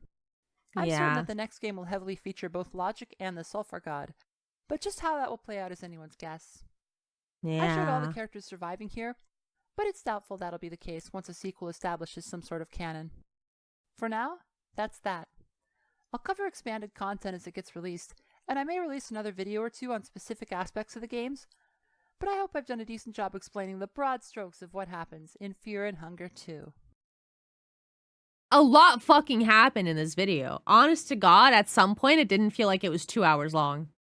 At some point, it did not feel like it was 2 hours long. Girl, wait, do you have more videos on Fear and Hunger, or is that it? Is that it? You don't have any more Fear and Hunger?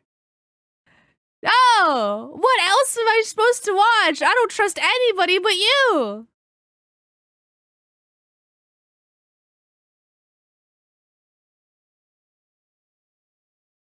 What am I supposed to do now?